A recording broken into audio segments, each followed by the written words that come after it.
Cooper. Woo! Thanks, Robert.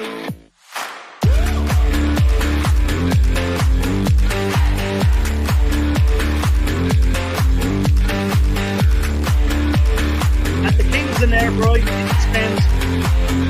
There. Oh, did you get the Kings in there?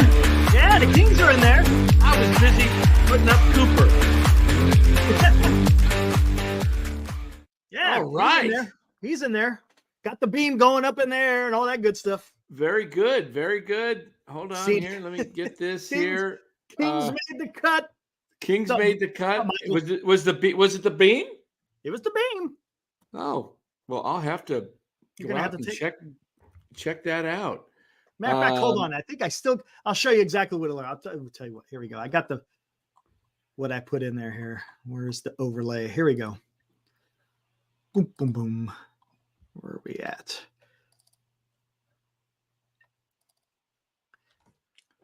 Voila. And there. Action. There it was. Nice. And then I put the Kings logo over the top of that. So, yep. You'll see it at the end. Can't wait. Can we get there now to the end? Can we just call it a night? All right, guys. Thanks for joining. See you tomorrow at 8:30. Oh, man. Do you think Farhan got confused and he was trying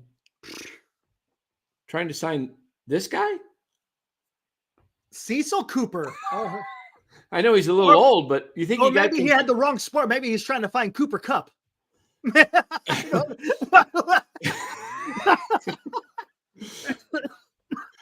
I mean, it could have been anybody, right? I mean, anyone. It could have been I said in the thumbnail. Hey, one man's waist is another man's treasure, and in this case, the 40-man roster. Right. I mean, I think he really meant this guy. I think he thought, shoot, I need some power. Oh, okay. Yeah, maybe. So maybe it's possible. But he heard Cooper and then, he used to be with Seattle. So he called Jerry DePoto and, hey, Jerry, hey, good old pal, buddy. You had this guy last year. Yeah. I should have given you the cash. Supposedly he was with the Mets and the Mets didn't have any room for him on a 40-man. So, of course, the Giants and the way that Farhan works. Look, okay, let me preface this. Am I against, working at the bottom end of the 40? Absolutely not. I get it. You got to have depth on a 40-man. But come on. Isn't there a little bit higher priorities out there? Maybe getting a solid number 2 in the rotation. Maybe getting a power bat in the lineup. Maybe that's a priority. I think you could get this guy closer to spring training. It's not like people are going to be rushing to try to sign this guy. It's just, I don't get it at this point in time. The only thing I can defend him on is if he's got a deal in the works with Joey Bart. Maybe. And that he wanted, he's got Murphy and he's got Bailey and he's got Sable.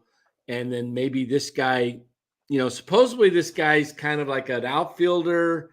I mean, Farhan seems to get a lot of the. Isn't Ford Proctor the same thing? Yeah. Catcher, infielder. I mean, why don't you just get 8 or 9 of these guys and just, move them around the diamond and everybody can catch. And I know exactly why. Here, I'll bring him up. I'll tell you exactly why this guy was signed by Farhan. Oh, because he had a good year in the minors. Not even that. I'll show you the minor. Yeah. Did you see his major league numbers? That's like 166 lifetime. Exactly. All right, here we go. Where is it at here? Come on. Where's this? No, not where I wanted. All right, not that one. Not that one. Not that one. Where the hell there we go. Brother.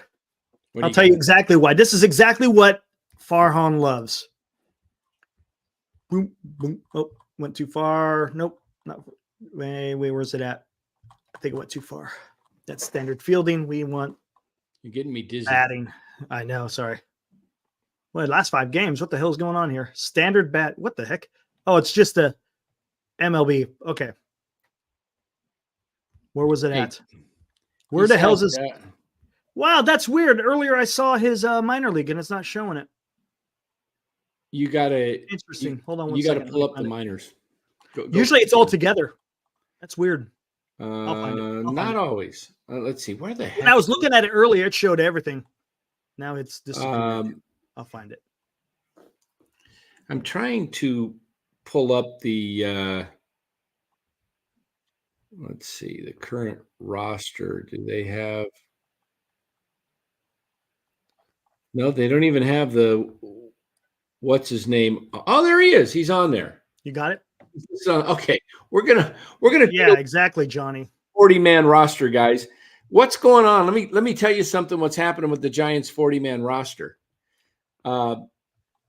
It's fluid, and it's it's fluid, and it's going to very shortly, probably this week, because once Jordan Hicks is officially becomes a Giant, once he passes the physical and he actually signs the contract, they got to create a spot on the 40. Yep. So let's take a look at this 40-man roster here. Yeah, let's do that and see who's vulnerable. Real quick, it was in his minor leagues. His on-base percentage was off the charts. Oh, of course. 1 year or all years? I think pretty much all of his minor leagues, but I mean, but he's 29. He's 29. Yeah, exactly. He's 29. Come on, that tells you he's past what anybody else thought he would make it. Mm-hmm. Okay, he was with Seattle last year. He's with the Mets. The Mets cut him.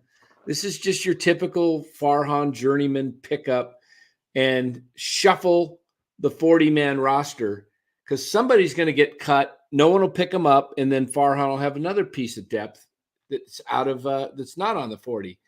I don't know about a lot about Devin Sweet. Wasn't he with the A's at one time? I think so. All right. That's a guy that's potential right there to be released.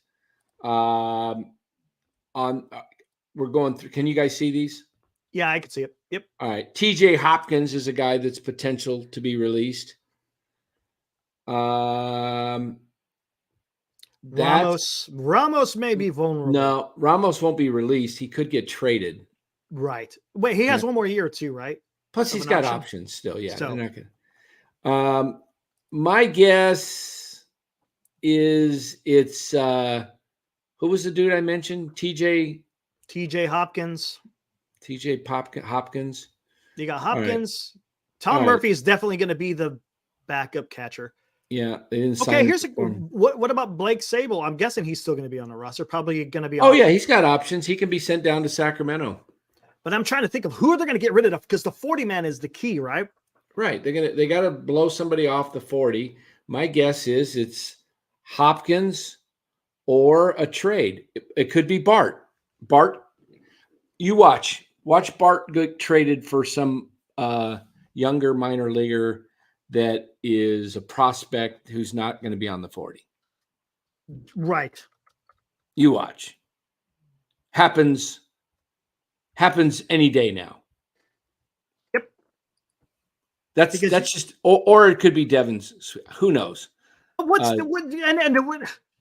Then what was the purpose of picking those guys up if you're going to just throw them right back off?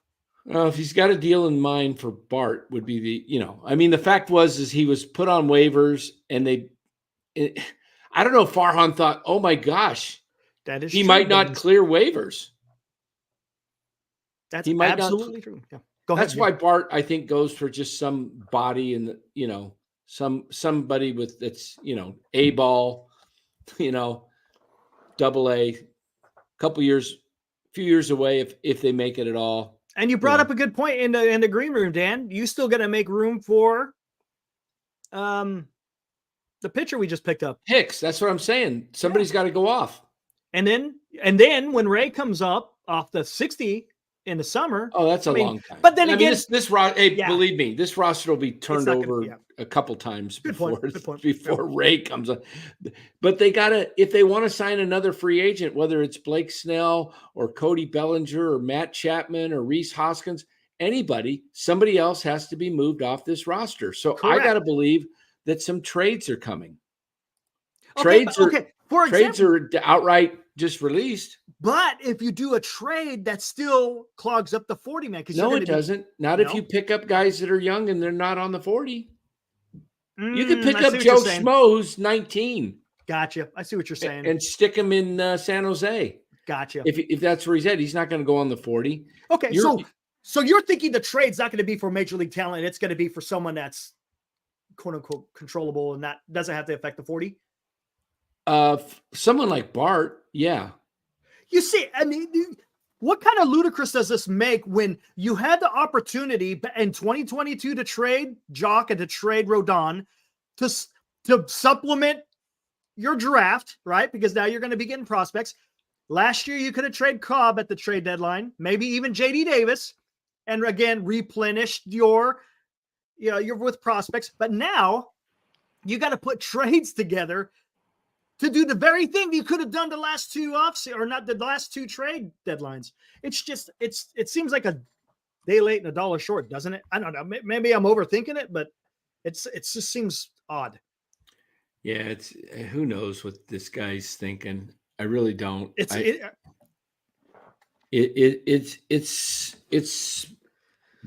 bizarre. It really is. I mean, am I looking? I keep thinking, I keep reading these things. I was like, is there something that we're missing? Because it just does. It feels odd. It does. And then I could see people defending this, and I'm like,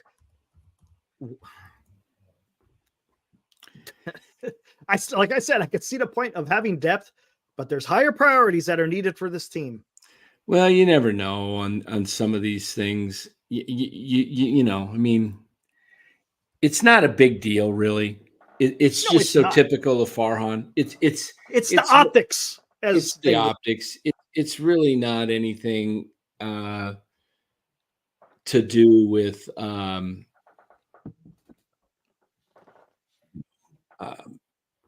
hey, look at that. It's not a major deal in the sense that it's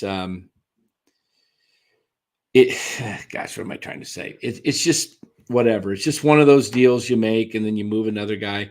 He had the opportunity, picks up the guy, may have another move in mind. So give him the benefit of the doubt. Maybe he's got somebody cooking for Bart, or he's got, but I'll believe it when I see it.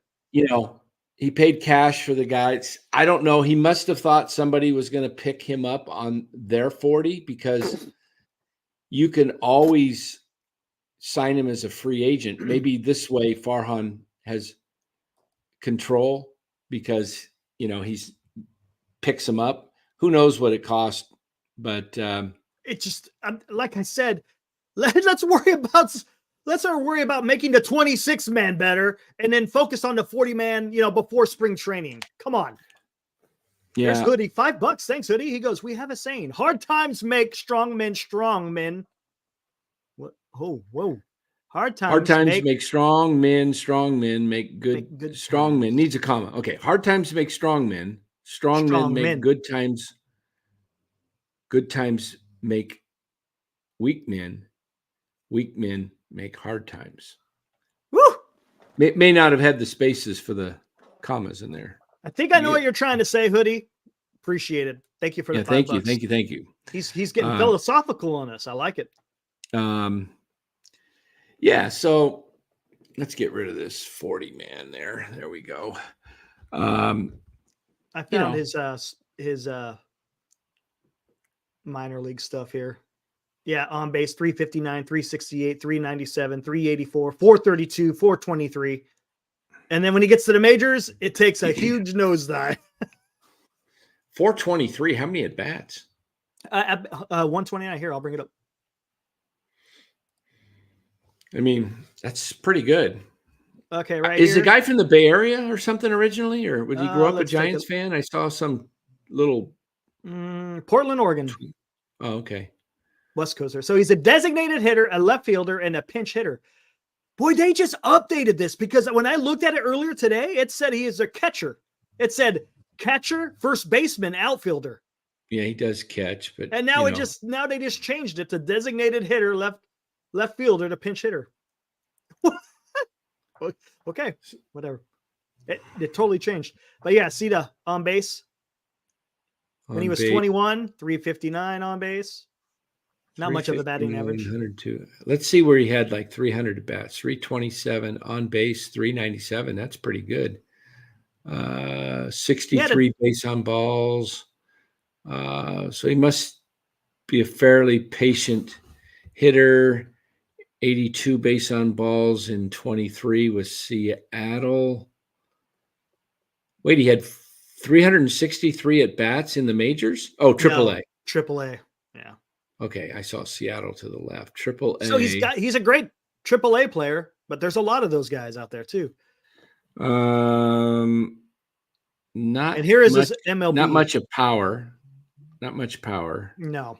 I mean, if you're hitting in the PCL and hitting under 10 home runs, you don't have a lot of power. He's had 199 at bats, batting at 166, on base of 264, slugging at 286. Okay. I mean, this. Okay. Interesting. All right. So there you have it, folks. What are you gonna do? Hey. So stuff's still out there. Did read today that most the people in the baseball world think there's going to be a slew of signings over the next week and a half. We've been hearing that for how long now? Yeah. I mean, you're getting so much closer. You're a month away. I mean, people got to make plans. Senior says, are the Marlins shopping Arias? I don't know. I hope they are. I would like to see the Giants go get him. Grand Admiral says, yes, they are. I heard that they might be just because of the arbitration. And, I mean, that's a guy you go get. Yep. I mean, the Giants, I mean, I would try to hang on to Estrada if I could. You could play Arias at first base. Do you know that? He played some first base with Florida last year. Oh, did he? Oh, yeah. Interesting. Plays first, second. He plays all the infield. Make Estrada the guy that can move around. Like I say, never can have too much depth, in my opinion. And if you got a guy like Estrada that's your Chris Taylor, Taylor plays a lot of ball. Yeah, he does. Yeah. And there's really not a position that you stick him at and say, this is your position. He's all over the place. He moves around. I think Estrada could play left field. He could play third. He could play short. He could play second. That's 4 positions. You can find a spot for Estrada 4 to 5 days a week. He needs an off day once a week. How many weeks generally are there in a season? Oh, yeah. Good. Yeah. Good question. I'll look it up right now. Because what I'm going to do is look at the schedule. Grand Animal says Slater, TJ Hopkins, and Jelly need to be DFA'd. I do not disagree. This year, season starts March 28th, a 4-game series starting in San Diego. Wow. Then 3 in LA. They're going to start their first 7 against the Western Division. All right, then. Actually, the first 10, because then they come home. They got the opener with San Diego. So I'm going to just count up these weeks. 1. As you count them up, Vespa says we don't have a clear idea who the Giants 3, 4, 5 hitters are. There's a lot of question marks, Vespa. I mean, you're talking about the 3, 4, 5. I've mentioned the starting rotation. You got a number 1, and then after that, you got a bunch of 4s behind them, 4s and 5s. You really don't have a 2 and a 3 right now, with Ray being hurt and Cobb on the mend. Bub Rad, there you go. Dan was the first person to drop the Arias trade idea. Nobody else in all of sports was talking about that. That's right. I don't know. Is it coming out now? Hopefully. I haven't seen it. Hopefully. 27 weeks. 27 weeks in a season. So if you gave guys like Estrada 1 day off, you made him your super utility guy. That's 135 games. That's about right for Estrada. Because I think when he got a little tired. A lot of these guys aren't everyday players. I think you put Bailey in about 120 games. Your guys that can go 162 or close to it, younger guys, I would think Jung-Hoo Lee could do it. I would think, Casey Schmidt would be close to it.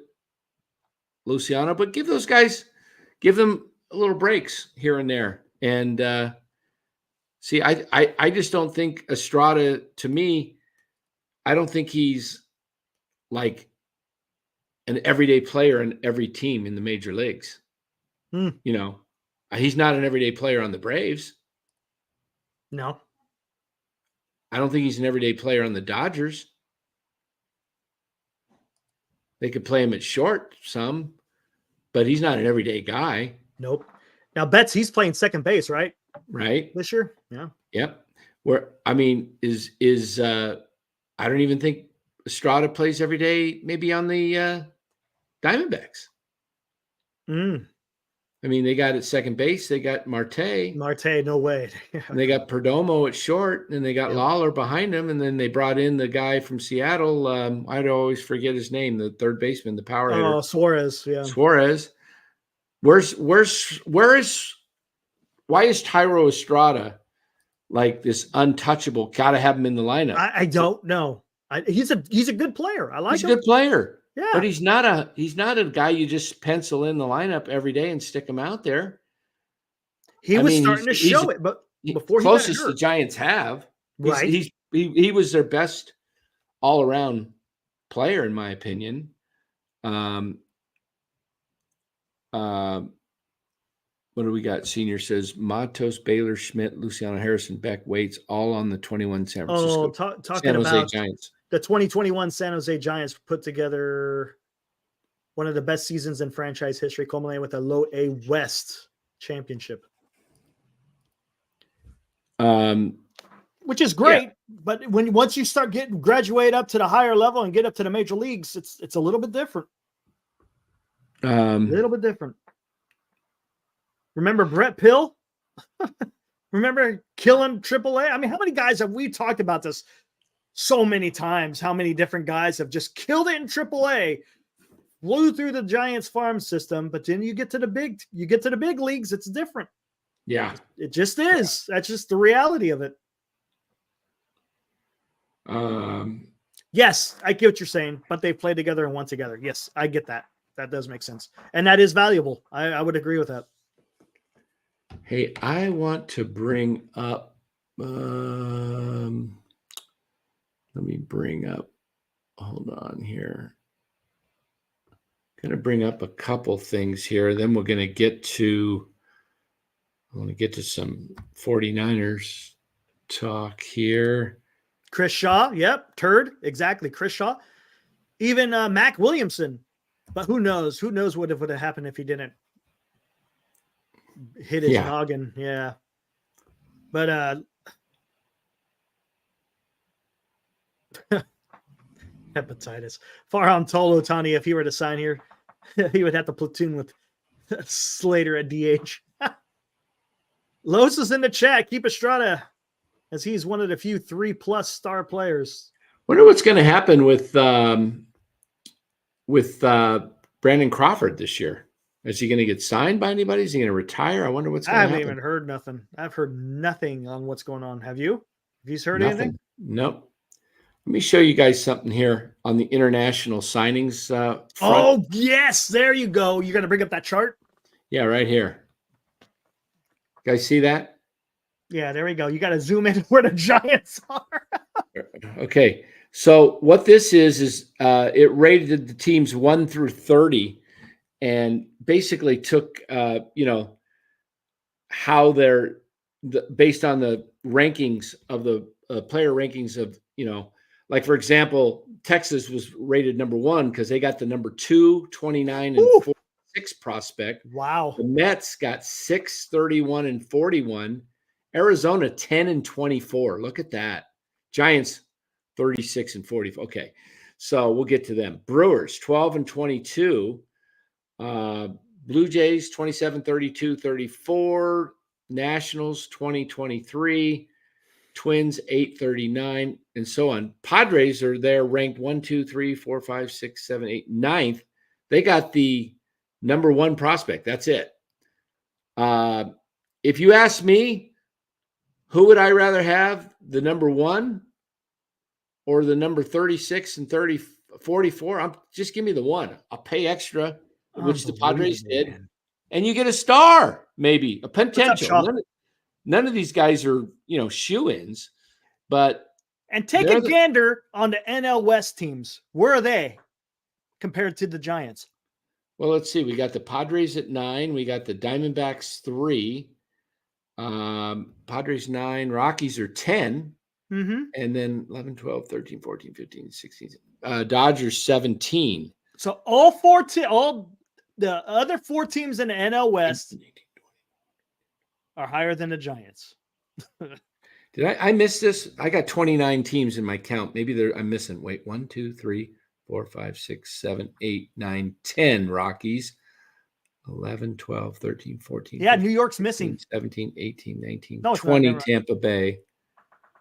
21, 22, 23, 24, 25, 26, 27, 20. The Yankees are missing, huh? No, there are there. They're right. Oh, they're there. There's 29 teams. Who's missing? First one to come up with it. Come on. Let's see. Who's missing in there?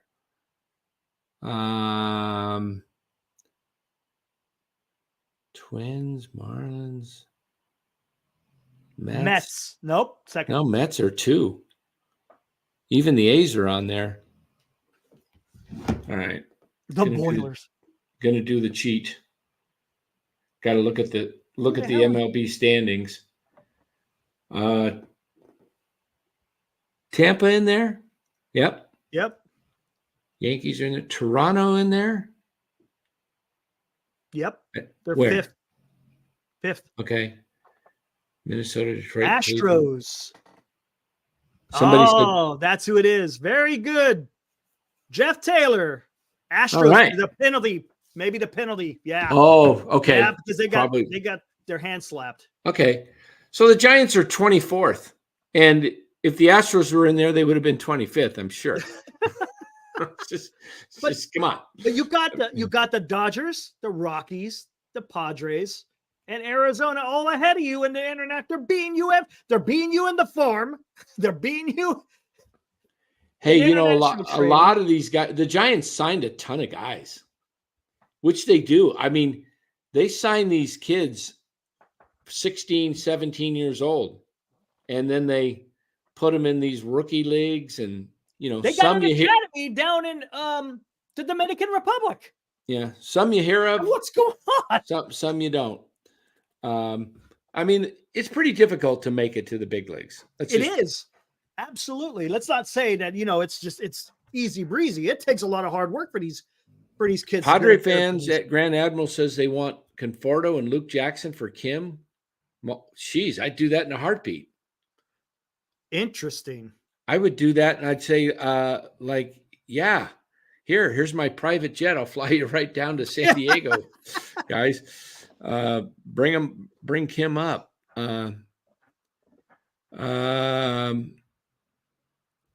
Just looking here at the chat here. We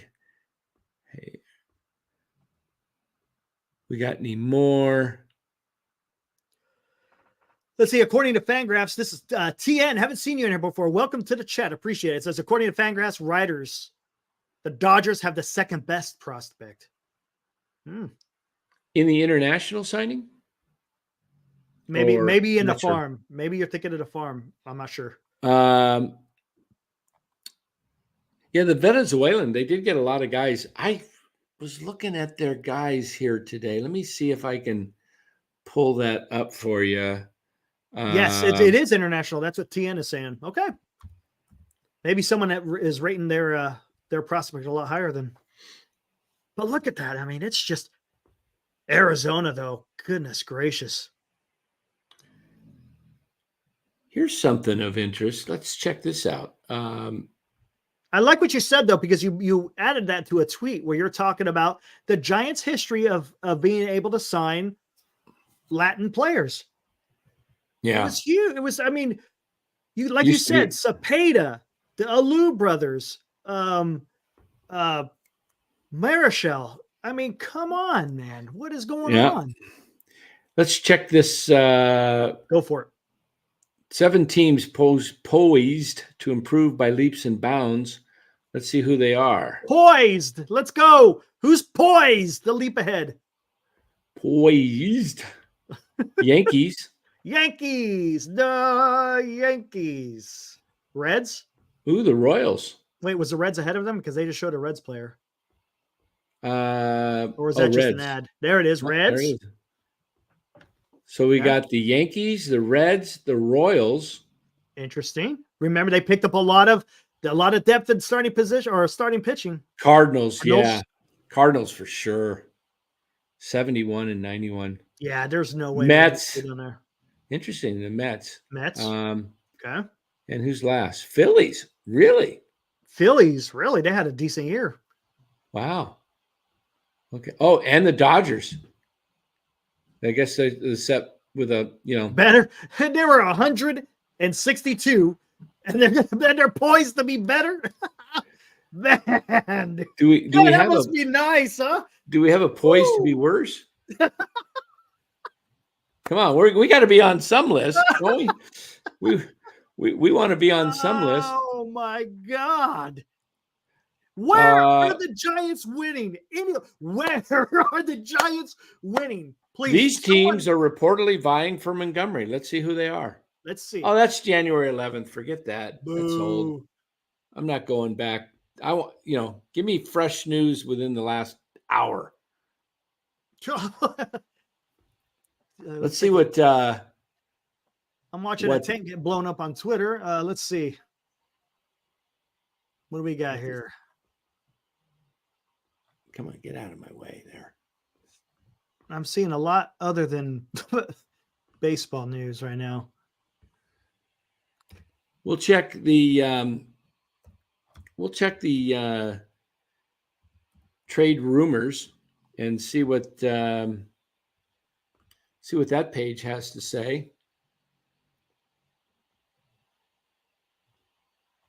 How up to date is this? Okay, yeah, this is. You got something? Nah, nothing big. Nothing. Come on. Dirt.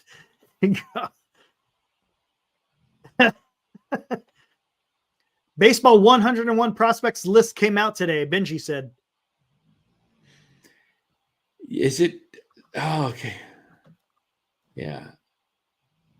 You gotta be on some list, yeah. But is it? Is there anything that the Giants are doing well in? Are there anything? Please, I'm grasping at straws here. Someone in the chat. We got a headline: Giants acquire Cooper Hummel. Oh, God. Oh, please. Building condos. Thank you. Giants acquire Cooper Hummel. I just hope Hummel doesn't get pummeled. Hummel may get pummeled. The Giants will now have a full 40-man roster and will need to make a corresponding move when they make their signing of Jordan Hicks official. Hummel has received 227 major league at-bats thus far in his career, spending time with the 22 D-backs and 23 Mariners. He's drawn walks at 11% clip, but has been struck out 32%, leading to a batting line that I'm not going to repeat. Too offensive. That kind of AAA production surely is enticing, though. Oh, man. As is Hummel's defensive versatility. In the major leagues, he's mostly split time between catcher and left field, with a little bit of work in right field as well. He's also played those positions in the minors, along with a decent amount of time at first base.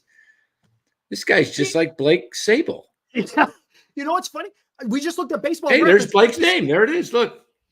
Oh, there you go. In Baseball Reference earlier, when I looked at it, it said he was a catcher, a first baseman, and an outfielder. It said OF. Now it says designated hitter, left fielder, and a pinch hitter. Designated hitter. That bat him fourth. Giants have already showed an affinity for this type of player. Okay. Well, there you have it, guys. Golly, man. Maybe you could get Cooper on the show. Yeah, Carlo, maybe. I like the name. I mean, sounds like Cooper. a ball player. Yeah. Coop now batting number 98. Batting cleanup. Hummel. Batting cleanup.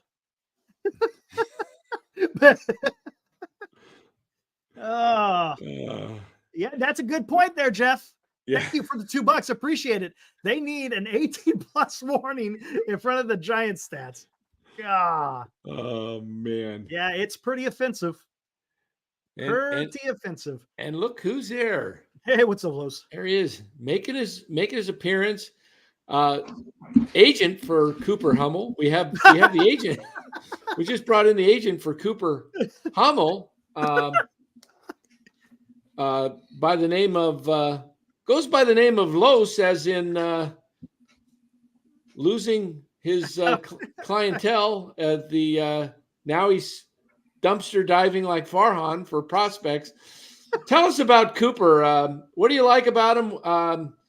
And what were you able to make the deal with Farhan to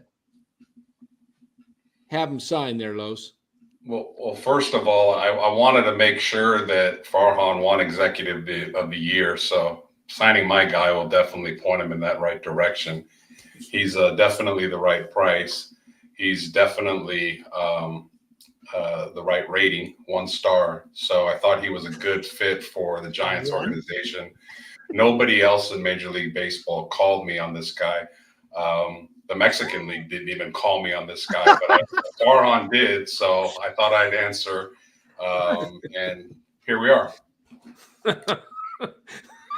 Oh, God. Oh, Mexican. The Mexican League had no interest in him. Oh, man. And are you guys getting sick of the version that the Giants keep doing? Oh, today what was it yesterday? We announced Dusty Baker back in the organization. Today, the core 4 are going to be on the Walk of Fame. They're throwing all the stuff like nothing. And they're trying to it's distraction, man. It's like it's distraction. And what else did they do later that day? They signed freaking Cooper Hummel. They don't want to see. They don't want that to be the only thing out there. Oh yeah, core 4. Yeah, we love those guys. Woo! Yeah, let's go. They put that core 4 out there and get everybody focused. Farhan, and I'll sneak in Cooper Hummel behind exactly. Come on. Mark Gray says, "I bet he'll wear number 70." Yeah, that's the pushing like one of the worst off seasons in any Giants season I can remember. And me and Dan go way back. I can't remember so few moves. And let's see, we've added Cooper Hummel, T.J. Hopkins, Tom Murphy to the 40-man. Jung-Soo Lee. Jung-Hoo Lee. Now that could be a good player. That could be a good player. I'm gonna be okay. He's okay. already getting his own bobblehead night. I saw. That's another thing they announced. July 28th. Hey, if you have a bobblehead, you got to be pretty good. So July 28th. Can we get? Hey, I wouldn't buy that Cooper Hummel. Wouldn't shock me if he's DFA'd here in a few days to make room for Jordan Hicks, and then nobody picks up Hummel, and then he automatically minor league. Yes, exactly. He automatically comes back to the Giants because he will clear waivers, and the Giants retain his rights and he probably doesn't have the the years or the number to say I want to be a free agent, as did Stephen Piscotty last year when we're going to send you to the minors. No, just please do me a favor. Just release me. I'll go play in the minors with the. He saw it. He saw the writing on the wall. Who did he play for in the minors last year? Was it the Royals or the? I think so. Something like that. Somebody in the Midwest. I don't think he ever made it to the major leagues, but he saw the writing on the wall. What was going to happen? Okay, so Cooper, Truth Hurts says, "Hey, that's Don, right? Truth Hurts." Yeah, that's Don. What's up, Don? Yeah, he knows. So Cooper was ranked a few years ago as Brewers 49 prospect. He went over to the Seattle Pilots, the Mariners. He went to the Mariners. They moved off of him, and then the Mets moved off him and said, "Hey, you know what? Let's pick this guy up. We'll probably be able to make some money because if we waive him, Farhan will come and call him." That's what it is. We can make some bucks, man. Yeah. Pick up this guy, and we can make some bucks. Because we'll just. I just want to see one fan on opening day wearing a Hummel jersey. Just one. What do you think that jersey goes for? $14.99? No, not even. Come on. $9.99? $6.99? Keep going down. $2.99? Oh man. Man. 2 for $5. 2 for $5. There you go. I don't think buy one get one free. Hey, would you buy it 2 for $5? Nope. Okay, let's do this exercise. All right, let's put a price tag on these jerseys for the Giants. I got to pull it back up. There we go. Oh, brother. This could be fun. This could be fun. This could be fun. Let's pull up the this could be actually good point, Spencer. If you don't laugh, you will cry. All right, we're gonna put a bidding war in the chat too. So see who bids the highest on these guys. All right, are we ready? We're bidding or we're guessing what the value is? We're going to put the value. We're going to put our own value on these guys, all right? There we go. All right, Tristan Beck jersey. What would you buy a Tristan Beck jersey for, or would you buy it? I wouldn't buy it. I'm going to put a Beck jersey for he's a young guy. He's got some potential. Some people like him. $14.99. $14.99. What do you think, guys? I don't think I'd buy it. Wouldn't buy it. Yeah, but there's always a fool out there somewhere. No, I mean, I'm not buying it, but I'm going to put a $14.99 tag on him. What do you got, Los? About right? Los frozen? He's frozen. He's frozen. He's dead on arrival, man. Look at him. He's he looks like Al. He looks like Al in what's that in Home Improvement? He's Al in Home Improvement. He's dead. Oh no, hold on. Oh, he dropped off. Damn. Our poor man Al. Man, I was gonna say, as soon as you brought up Tristan Beck, it just locked him up. That's what happened. The first guy locked him up. He was done.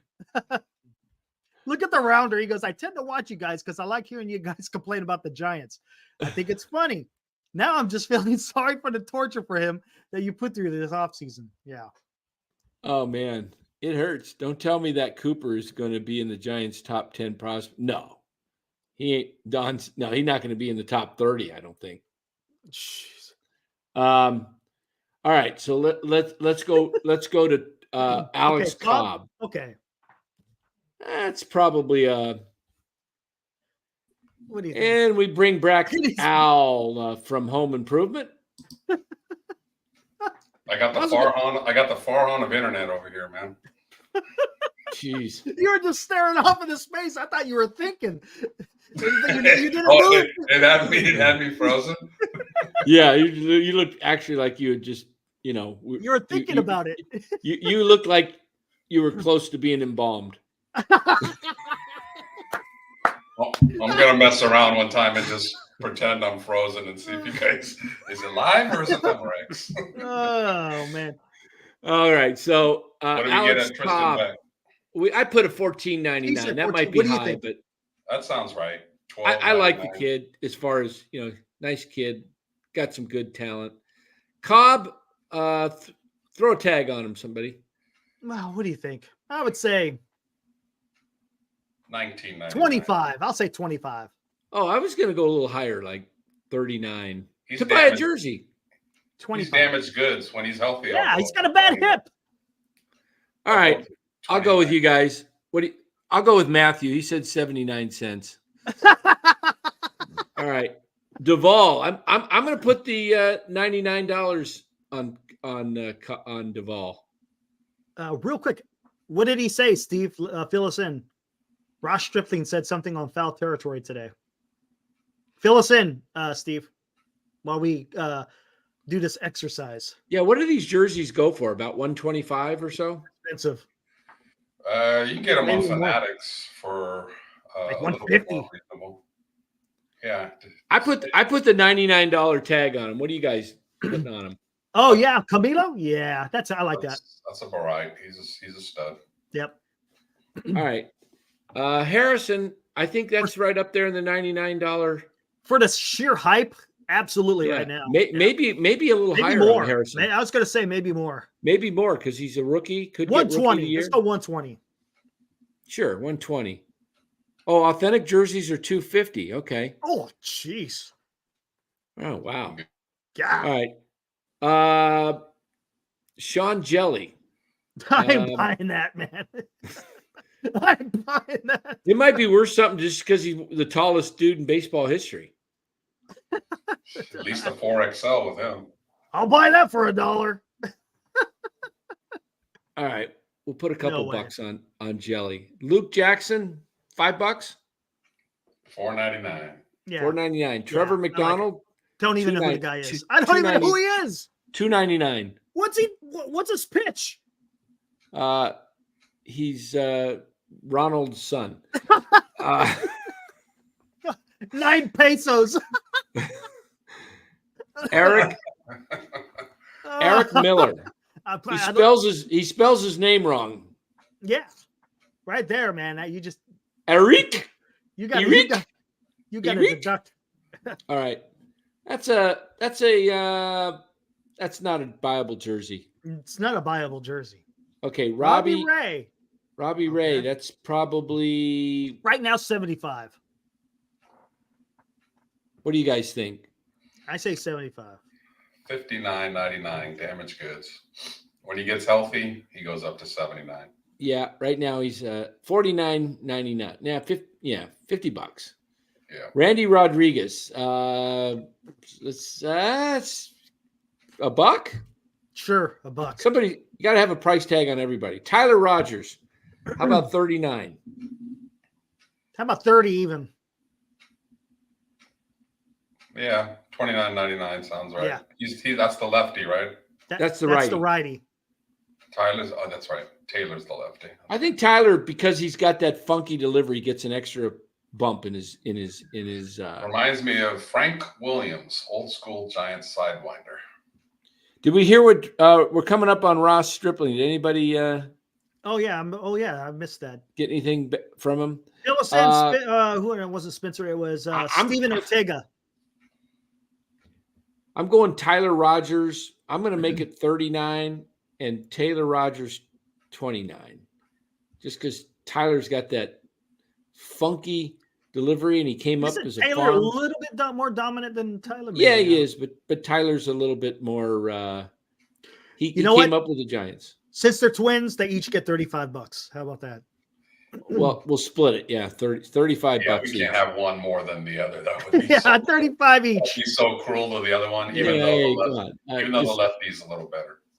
Lefty's better, but the righty's got the freakish delivery. Ross, what's his last name, Los?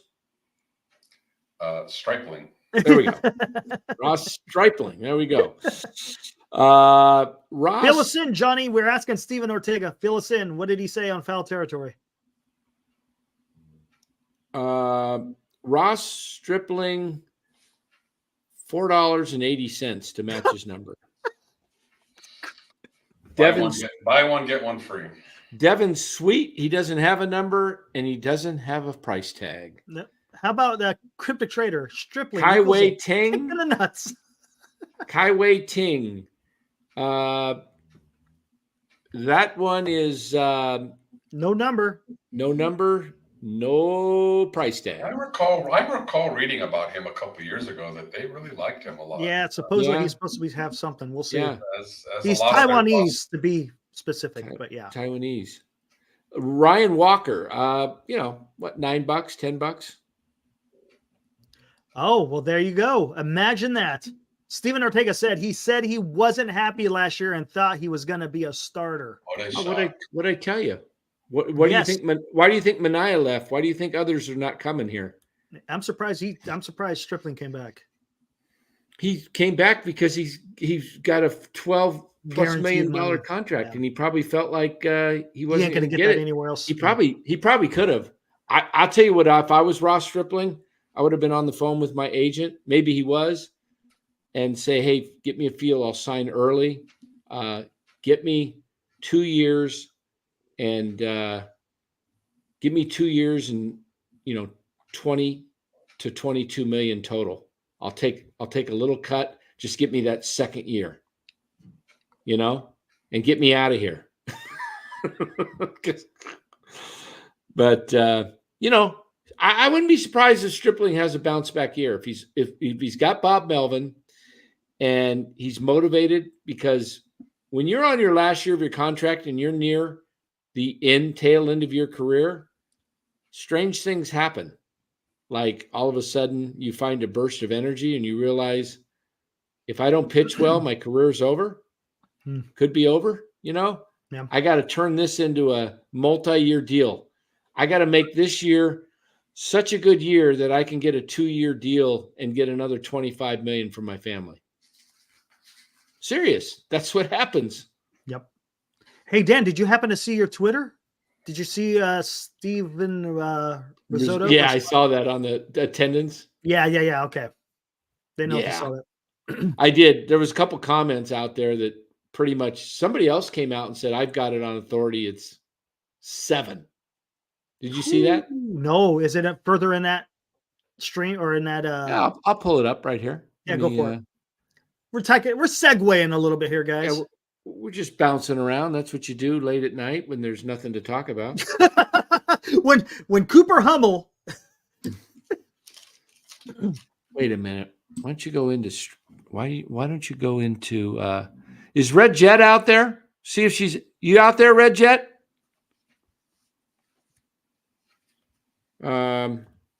See if she responds. I'm not on the page right now. Twitter. Oops. Michael Roter said he was told he was going to be a starter. He said he resigned because his ERA was over 5. Okay, that makes sense.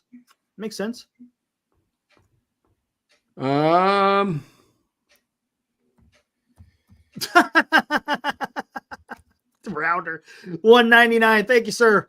I want to treat all 3 of you to a TJ Hopkins. Oh man, is that with a cherry on top too? Oh man, I'll take chocolate. What's with this Turd Ferguson comment about Logan Webb having vibes that he wants out of San Francisco? I got to hear that interview. Ooh, we must have to listen to that one. Yeah, that doesn't surprise me. No, it doesn't. Here we go. Can you guys see this? Yes, there you go. Yep, you're good. Yep. Yeah, can now confirm per source that the Giants have been at 15,000 pretty consistently for several years.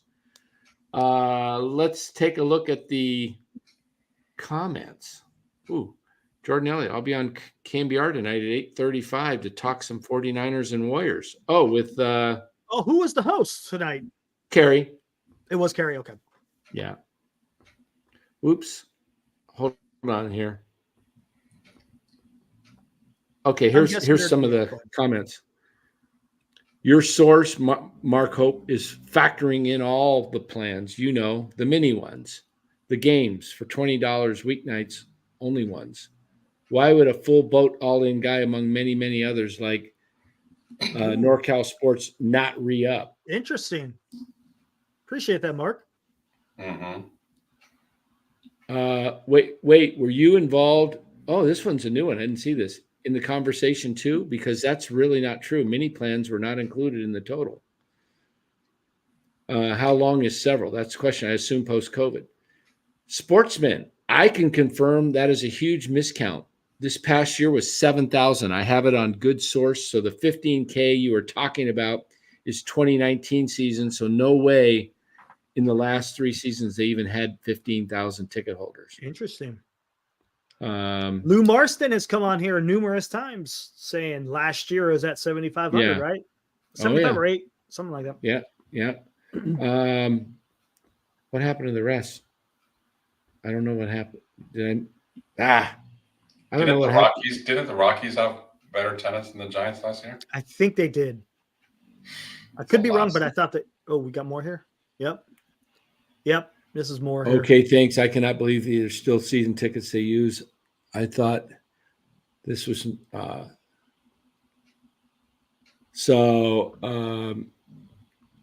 on here. Wait a minute. What the heck's going on? I don't know what the heck happened there. Will Martinez took over. That was Tampa Bay Bucks stuff. Was it? Yeah.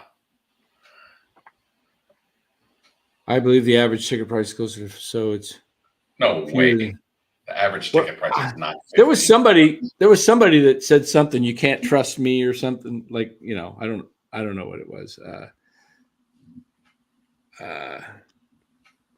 Holy Smoke says I went to 8 games and saw more empty seats than full ones.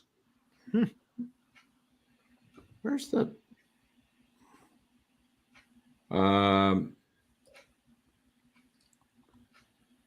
ticket price? Not to mention, they're getting there. Okay, I don't know what's going on here with all this. This is similar post. I don't know how it. I mean, the bottom line is attendance is going down by however margin it is. So less people in the seats means less money. So. Oh, here we go. Here's somebody says, I don't believe. Dan said, I made it up. Source. Somebody, and here's another guy. How does anybody believe a phony like Dan? It's like, yeah. Told him. Whatever. So, yeah. But, well, we were going to get to the jerseys. Logan Webb was coming up. I'd put what did you put on Webb? 150? Sure, 150, 200, somewhere around there. Sounds think right. Jung Hoo Lee's close to 100. Yeah. I think the rest I want of to the put team, him higher than Harrison. Yeah, I had Harrison over 100. Yeah. I don't think there's a strong Asian fan base at Giants games. Yeah. I don't know anybody else. He's going to do well. Yeah, I don't know anybody else. Plus, he's here for at least 4 years. So that's a great point. He's going to be here a while. Yeah, he signed for 6, but he doesn't have an opt out until after. Why get a jersey of somebody that's going to maybe be here in a year or two? Yeah. Webb's probably the highest. Jung Hoo Lee's, Harrison 2, 3, and then Duvall. And Duvall, somewhere in that kind of order. I think Lee's probably becomes the fastest selling jersey of the Giants. You watch. Patrick Bailey, what do you think about him? Probably what? Bailey's a 79. Yeah, sounds kind good. of guy. Schmidt. I mean, Bailey, if he might be 90, you full praise. I mean, guys, I would buy a jersey on this team if I was to buy a jersey. I'm past the days of buying jerseys personally. Right. But let me just look at this roster one more time, and I'll tell you who I would actually Dan, you may not buy any more jerseys, but what Giants jersey, if any, do you still have right now? I only have one, and it was Joe Panic, and it was on sale after they traded him. Because I like Joe and I like the price. So that's why I bought it. I wasn't going to pay full price at, How ironic that you have that name on your jersey. Think about it. Because that's what we do every night. We panic. Yeah. How ironic that you have that jersey, man. Yeah. Okay. If I was to wear a jersey, like instead of buying, I'll just say guys I would wear. I'd wear Duvall. I'd wear Harrison. I might even wear one of the Rogers. I think they're cool dudes. I'd wear a Webb jersey. I might end up wearing a Wynn jersey someday. That guy could be pretty good. Did you ever have an old school jersey, like a Mays or a McCovey? I had a Jack Clark jersey. Nice. And it was signed by Jack the Ripper. And it was one of the originals, embroidered. It was a beautiful orange one, all orange, back in the somewhere in the 70s. And That's a 78 jersey, yeah. I don't know what happened to it. I don't know. In moves, lost it. Remember those road hideous black jerseys, all black jerseys they used to wear in the late 70s? Yeah. Yep. Oh, those were tough to wear in the hot weather places. I'd wear a Bailey jersey. I'd wear a Sable jersey just because I like them. I'd throw an Estrada jersey on. If Luciano, I'd throw a Flores jersey. I'd throw a Flores jersey on just because I like him. And Luciano and Schmidt. I like Lamont Wade Jr. He's a great guy. I'd throw it on. What the heck? I'm not buying a lot of these guys' jersey, but I'd wear it. I'd wear a Conforto jersey just because I like him. He gave me a 20-minute interview that was awesome. I'd buy Jung-Hoo Lee. Wear it. Might even buy it if I was to buy some. Matos, Ramos. These are guys I kind of just like, You talk to them. But if you asked me to rate a jersey that would be bought by major leaguers or, fans that are going to be like jerseys worth buying for, if you were like, how they only sell the top ones. They only put the top ones out. I think it would be Duvall and Harrison and Webb. 3 pitchers, Duvall, Harrison, and Webb. I think you might get a Bailey jersey someday. He's close to being there. On the infield, potentially, I think the potential jersey in this infield is Luciano. What do you guys think? Yeah.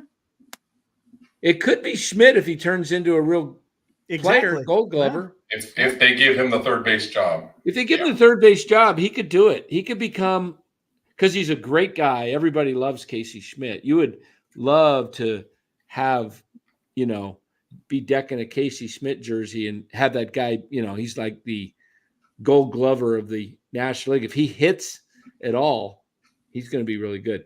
Outfield potential. Lee and Matos.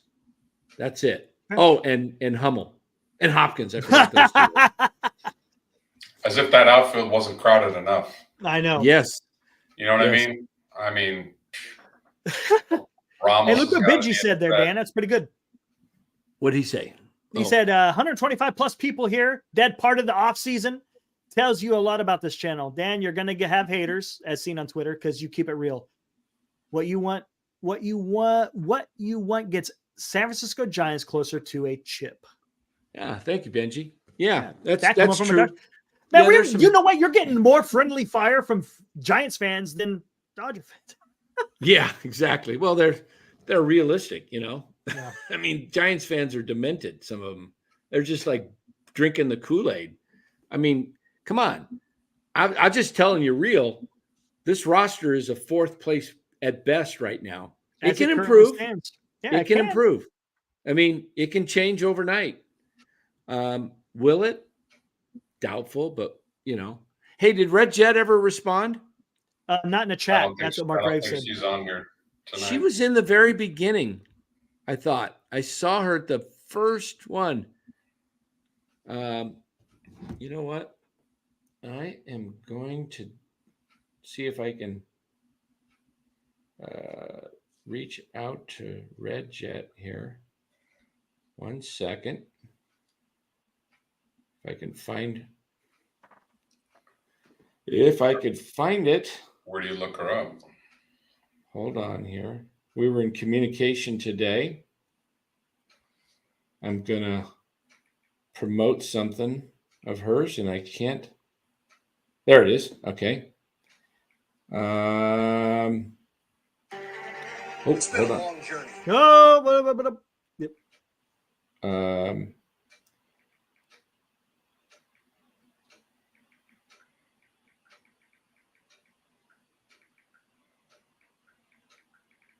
Come.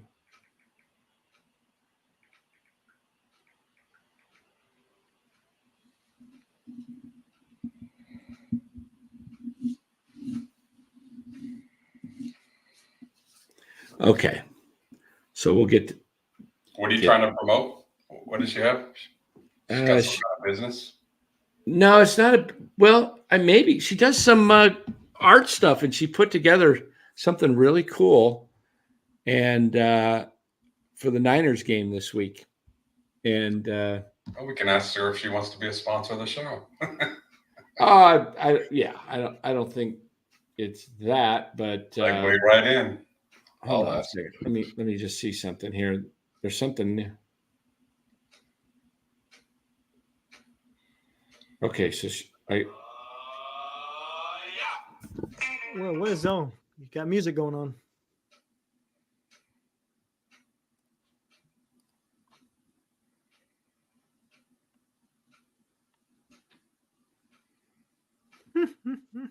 Good point, Hoodie. Dodger fans are happier than ever. Yeah, well, Dodger fans are always happy. They're like the Cowboys. They can have a great regular season, but until they do it, gotta win it. You want to take some calls, Dan? What do you think? All the talent in the world. After you're done. You're muted. I'll play this all week. She gave me permission to show it. So I don't know if she'll come on, but she'll be on later in the week. I saw her in the beginning, and I was going to do it, but we were doing Giant stuff. And this is 49ers related. So let me see if I can get it without the music. All right. Let's get this up and going.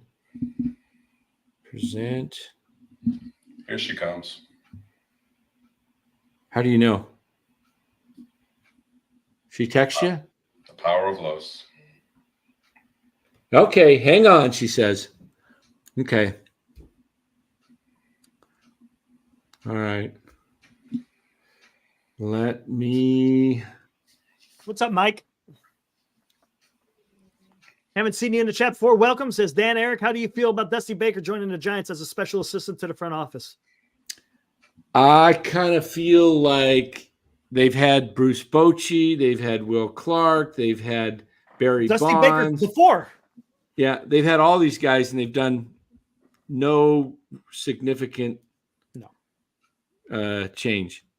Seems I've been summoned. Yep, there it is. Hold on here. Let's see. The jet has landed. You're hilarious. The jet has landed. Y'all ring. Okay. Hey, Red Jet. We are going to show something that Red Jet put together here for the 49ers. I thought it was tremendous. And it was some talented work. I can't remember if it had. Let me ask her. Mark. She said I could play it. Is the sound in there? Any of the sound? Is the music made by her, or is she using someone else's music? Yeah. Can you I just don't want to get red flagged by YouTube. Red Jet, can you let us know if the music is Did she make it herself, or is she using is it from copyrighted, or is it, what do you call it? Yeah, you you could say know, copyright. gratis or whatever. Some of the music, if you royalty They free, have, that's the word. That's yeah, the word I was looking for. Is it royalty free? because YouTube will know. Yeah, they know, because somebody flags it and then we get dinged, and then free use. Is it free use music? Yeah, Yeah. royalty free music. I think she's Royalty free or yeah, I can free email use. it to you if Free needed. use. Is it, but is it okay to, is it royalty free, or is it okay to use Public domain. public yeah, domain? Yeah. No royalties or anything. Okay. So it's not music that you grabbed from somebody else that you. I just want to double check, make triple check, actually. I know you don't own the rights, but does anybody own the rights to it, Red Jet? Is she paying someone to use it? You know what I'm saying? Because it's weird. Yeah. Because it's so She weird. doesn't own the rights or anything. This is on Instagram. Nope. All music is pre-owned. What does that mean? That I don't know. Pre-owned. No one owns the rights. Okay. So we'll play it. And all right. So thank you. Thank you. Let me pull this up. Oop, I don't want that one. That one has Steve Young in it. I want.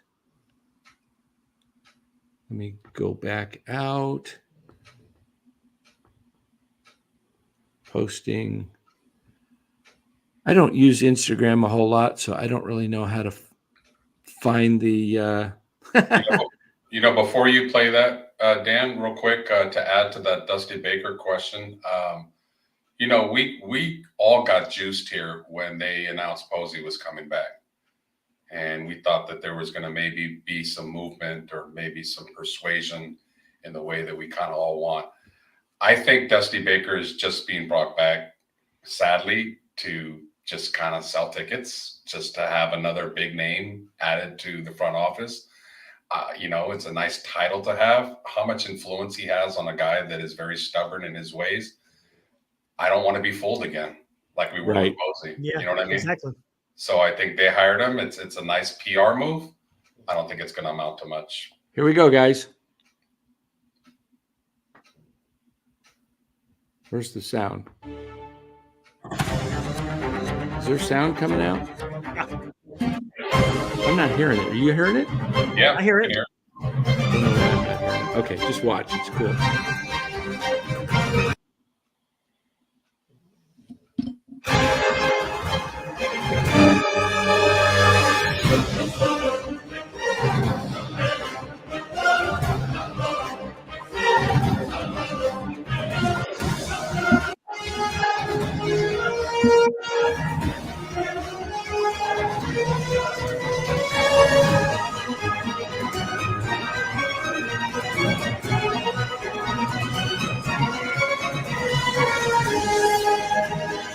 There it is. Oh, and Patrick Willis.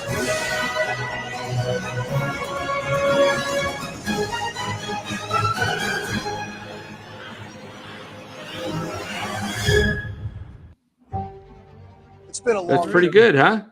Not too bad. Got the hype video going out there. Yeah. So we'll play. Videos going down. We'll play that some more this week. Good work, Red Jet. She put that together. That's kind of stuff. You see the picture of her with. Do you recognize Patrick Willis there? Yeah, that's cool. P. Willis, finalist for the Hall of Fame. Let's get that man in. Should be in the Hall of Fame for sure. Dominant linebacker. Gosh, he was like the closest thing to Ray Lewis that I ever saw. Yeah. You may not be wrong. NFL demonetized incoming. YouTube's that weird that way. Well, yeah, we'll see. Music and theme preloaded. Yeah.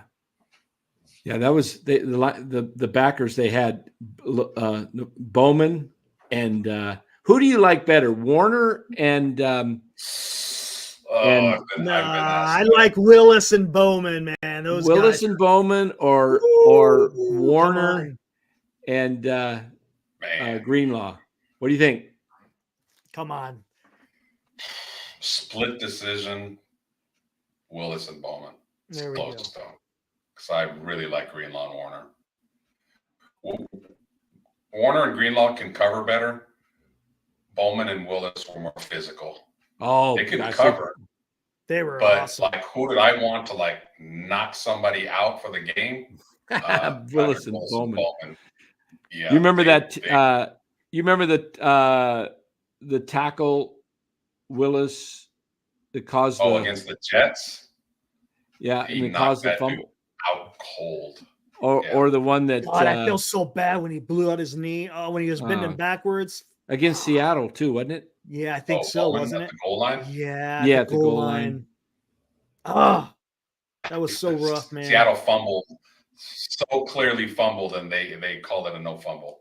I know. That game still upsets me. There's so many horrible calls in that game. Bogus. Yeah, Bowman and Willis were special. Yeah. But if Warner and Greenlaw win a championship, that might put them over, because Willis and Bowman did not win one. Should have won a couple, to be honest.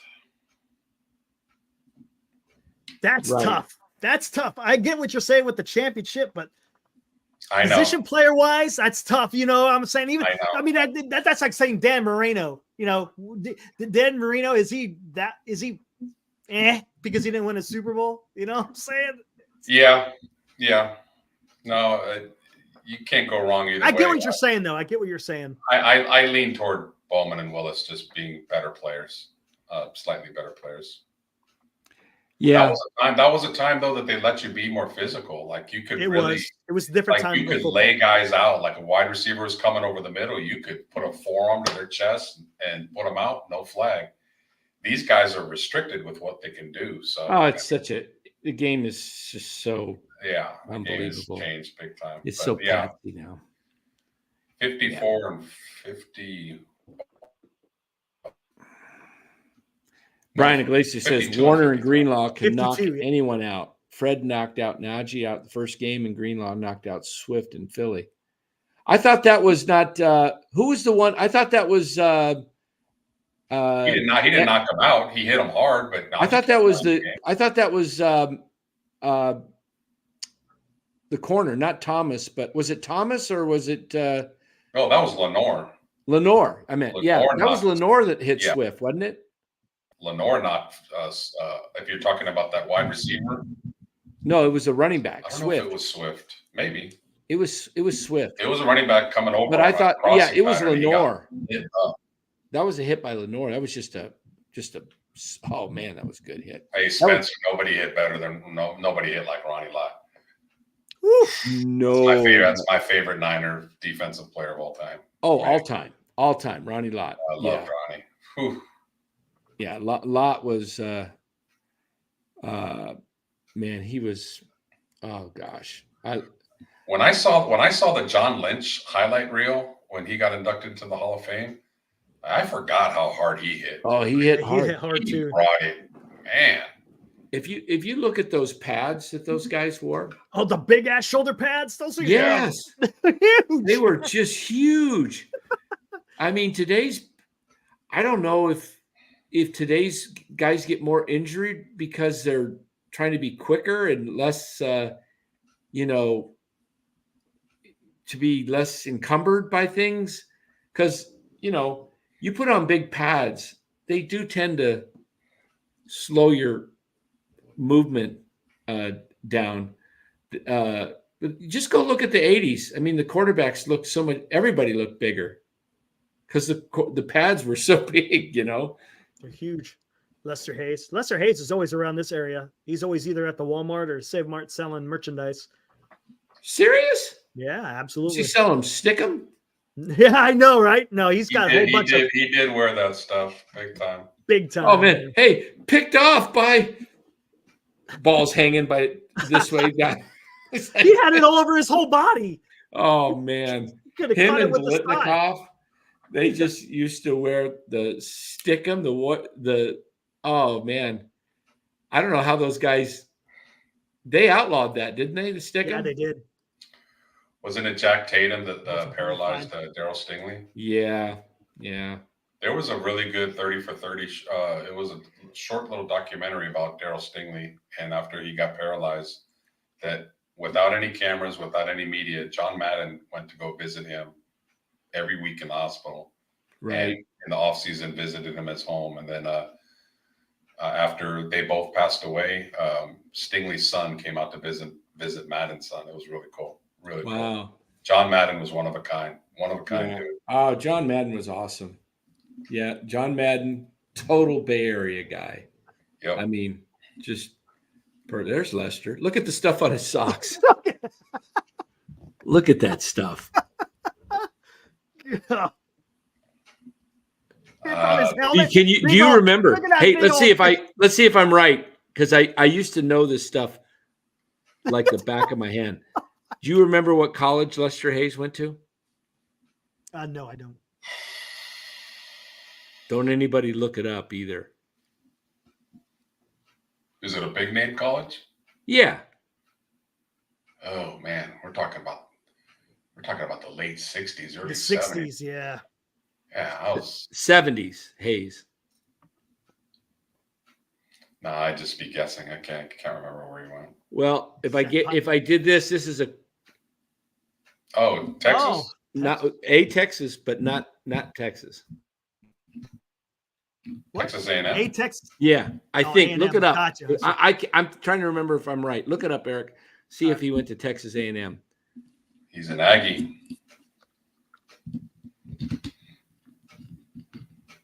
It seems to.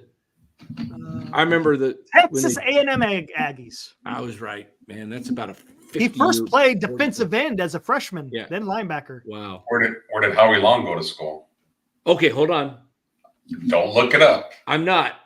I will, if you get this, I'll be impressed. Okay, Villanova. I'm impressed. That's really good. Look at Los. He's hey, that's excellent, because that's not a football school; it's a basketball school. Yeah, that's good. Funny. That's really good. Los is like flabbergasted. Yeah, I thought I got him on that one, man. Damn. See, a little bit of Mexican food in him, and those brain cells start working. Oh, yeah. man. Hey, Dan got a good night's sleep last night, man. I did, man. Got a nice. Well, we'll just leave it at that. Oh, whoa. Oh, man, that's really good for the brain cells. Good job. No. All right. Let's see. God, you know the Raider players pretty well, and I grew up. Did you like both the Raiders and the Niners? I did. I was one of the guys that it was weird because I first was a Raider fan, and let's put it this way: I liked both. But when the Raiders played the Niners in the 70s, I kind of rooted for the Raiders, but I wasn't upset if the Niners won. But I don't know why I got. It was weird. I don't know why I got with the Raiders. You know why? I don't know. I don't know how I got Raiders. Maybe it was just influence of my older brothers. I don't know. They like the Raiders. I guess well, so. a lot of people like the Raiders and the. Somebody's asking me where George Atkinson went. Oh gosh, small college. I know that. Was it one of those? What do they call those universities like Grambling and stuff? HCC. What do they call them? Oh, historically black universities. HBCUs. HBCUs. I'm trying to think if he went.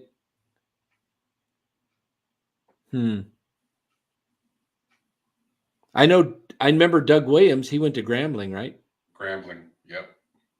I don't know where Atkinson went.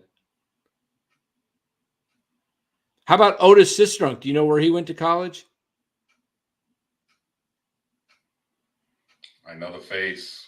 The bald head. Was it Morris Brown for Atkinson? Somebody said. Anybody know where Otis Sistrunk went?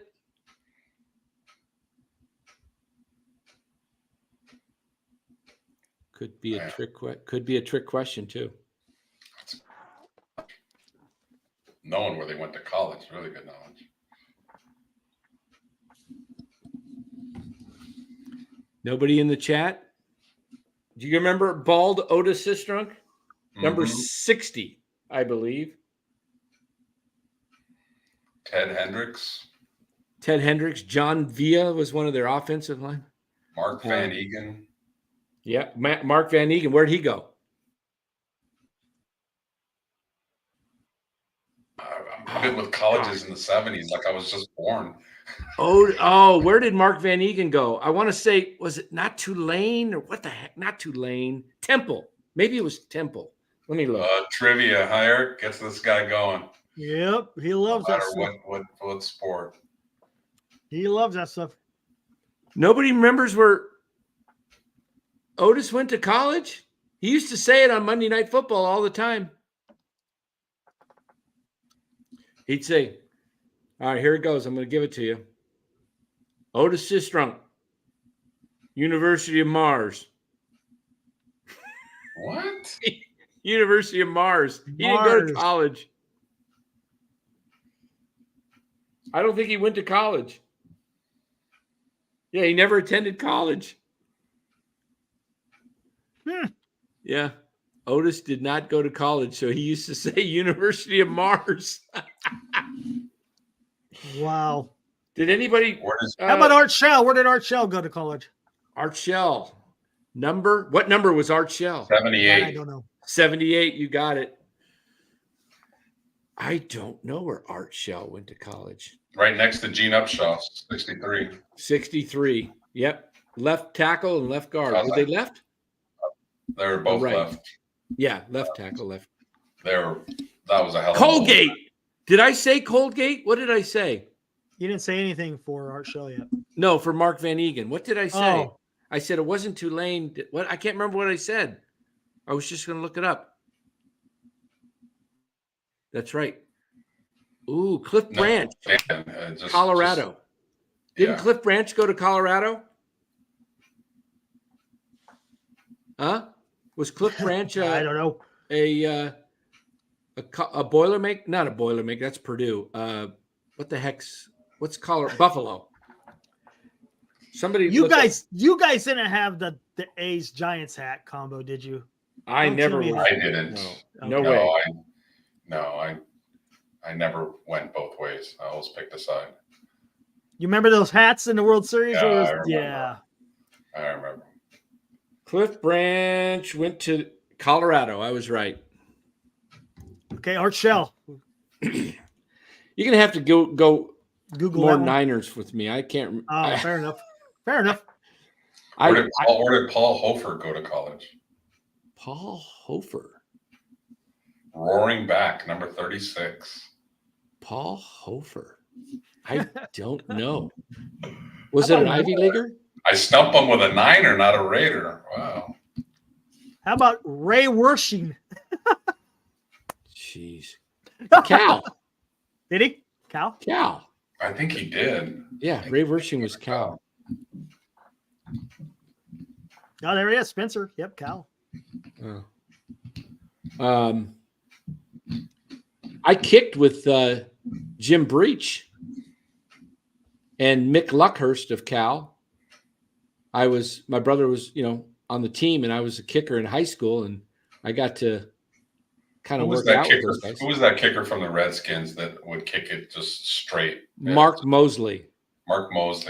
So that style of kicking, very few kickers, that kind of just went away after. Oh, it's gone. You What about the barefoot kicking? Whatever happened to that? What was the whole deal with barefoot kicking? There was a few barefoot kickers and punters. What is that? I mean, is there anything to What was the guy from A&M? He went to Texas A&M, and he at the time he could kick the longest field goal, and he was barefoot. Tony Dempsey? No, that was Tom Dempsey. Tom Dempsey. There's a guy he went to Texas A&M, I believe, barefoot kicker. Tony Franklin. Thank you, Senior. Tony Franklin. That was a guy that was one of the guys that was like kind of like a original phenom guy that could, Did he you ever was mess? a- Did you ever mess around and try to kick barefoot and see how you did? I tried it. It hurts. What's the? Is it just a ego thing? It's not nothing with skill. No, they really felt like they could be accurate with their bare foot. All right. But how does that work when it's like, what if that guy was kicking in Kansas City this last weekend, minus 23? He loses. Senior's asking, where did Ken O'Brien go to college? Did he go to Sac State? Where did Ken O'Brien go? Ken O'Brien, no. I should know that. He went to UC Davis. There it UC is. Davis, that's right. Mark I Davis. knew it was up there in the Sac area. Howard Aldred says Tom Cable is his cousin. Tom Cable. Remember him? Yeah. Guy that punched out somebody. Yeah, he did. Who got into more fights, Tom Cable or Billy Martin? Billy. Billy. Hey, Billy was a scrapper, man. He was. Ooh, Billy threw down. He didn't take no mess from nobody. Yeah, Mick Luckhurst from here across the pond. Isn't he from England or UK?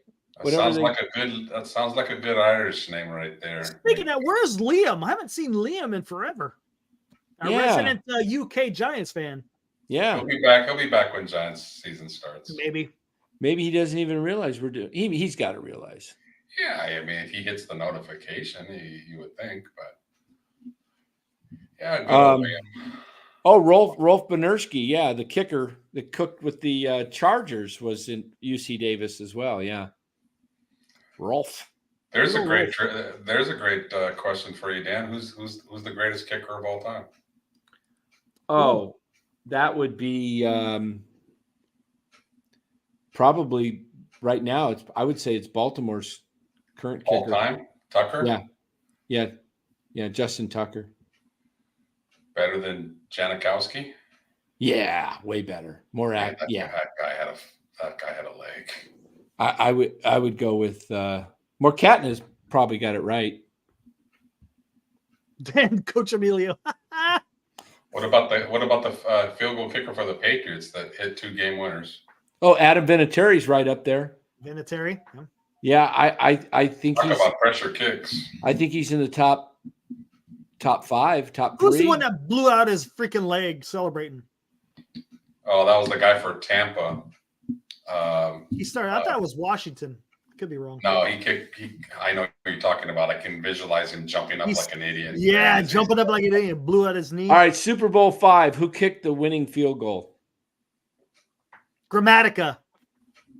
That's Martin Grammatica. Oh yeah, who kicked the winning field goal at the end of the game in Super Bowl 5? Wasn't that Baltimore and Dallas? Yeah. Well, Baltimore won, so it had to be Baltimore's kicker. But yeah, there you go. I don't know who their kicker. Jim O'Brien. Oh, okay. Jim O'Brien. Yeah. How about George Blanda? Yeah, truth hurts. He was pretty good. George Blanda was. All those guys were straight on kickers back then, man. Except, how do you say your premium? How do you say his first name? Your premium? Garrow. Your premium. Garrow, your premium. Oh. He's in a great video for getting his field goal blocked and then trying to throw the pass. Who caught that pass? Who caught the pass for Washington and ran it in for a touchdown? Oh God! The fumbled pass. Some special teams guy. Was it a name player? Yeah, at the time. I'll give you a little bit of a clue. Some people fish for him.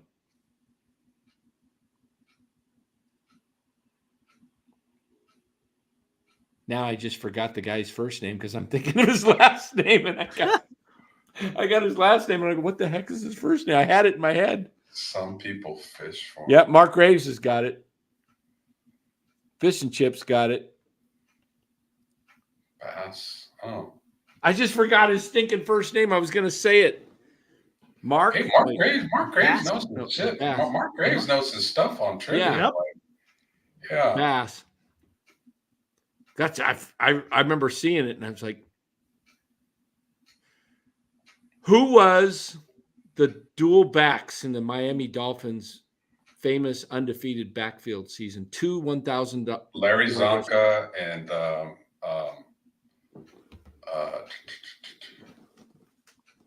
oh God, who's the other guy?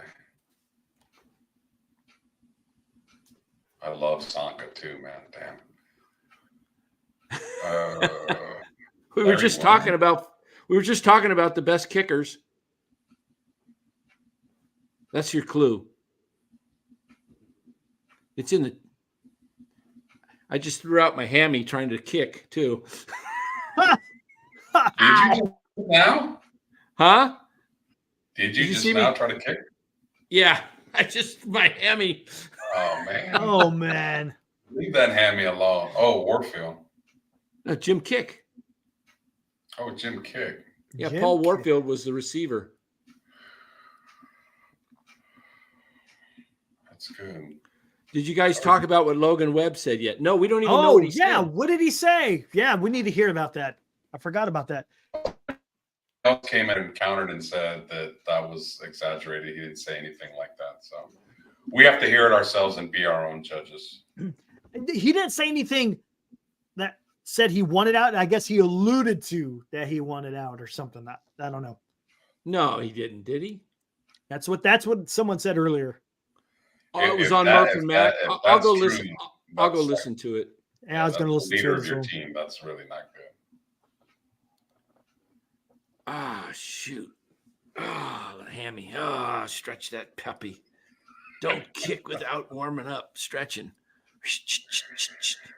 Oh man. Let's see if it's all sound. I don't think they have it. Yeah, it's all you Guinea guys' keepers, fault. I It's hope all this game Eric's doesn't fault come because he out. said, "Who is that guy that threw out his hammy?" And you got Martin Grammatica. Thanks for bringing that It up. wasn't a hammy. I think he hurt his knee. You jinxed my Oh, hammy. was it his Eric. knee? It You was his jinxed knee. me. Yeah, it was his knee. You know what happens when you I think I jinx said the- ACL. You know what you ACL is happen? not a hamstring. Ah, it's my hammy. You're gone. You're gone. You're just gone. That took care of that, man. My hammy feels a lot better. Whew. I think it's getting looser now. I got rid of the stank. You got to stretch. Oh, wow. Ah. Football trivia.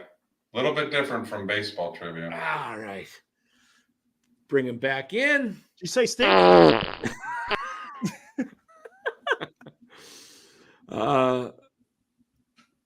Let's see. Look at Kyle. Come on, Kyle. Well, got any more trivia? Let me see if I can give you some more trivia. Yeah, who was the starting Niners running back in their first Super Bowl? That would have been. Oh gosh! Don't Not say it, fullback. chat. Don't Not say it. fullback, running back. I know. I could see him those sweeps on the last drive of the game. No, he wasn't the starter. That was Lenville Elliott. Yeah. He wasn't the starter. Making up for my Howie Long. Yeah. It was the next Super Bowl that was Wendell Tyler, right? Wendell Tyler was 84, right? Yeah. Okay. 81.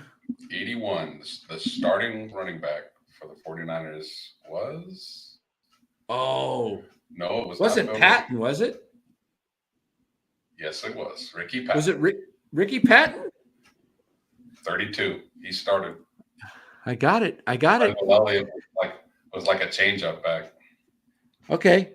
Give me another trivia. I got it. Niner trivia. Let's see. All right.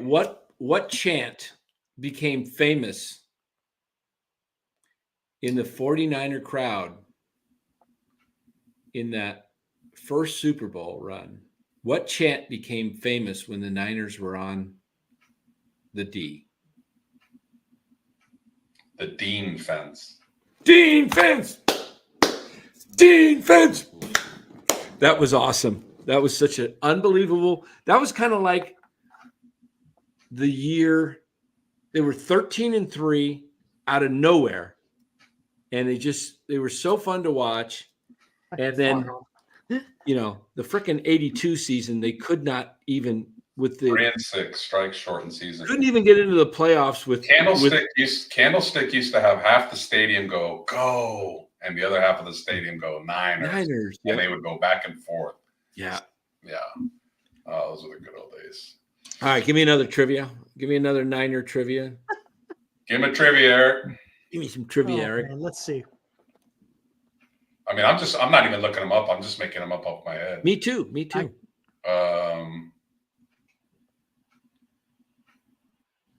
only got about 15, 20 minutes before. Gotta go ice my hammy.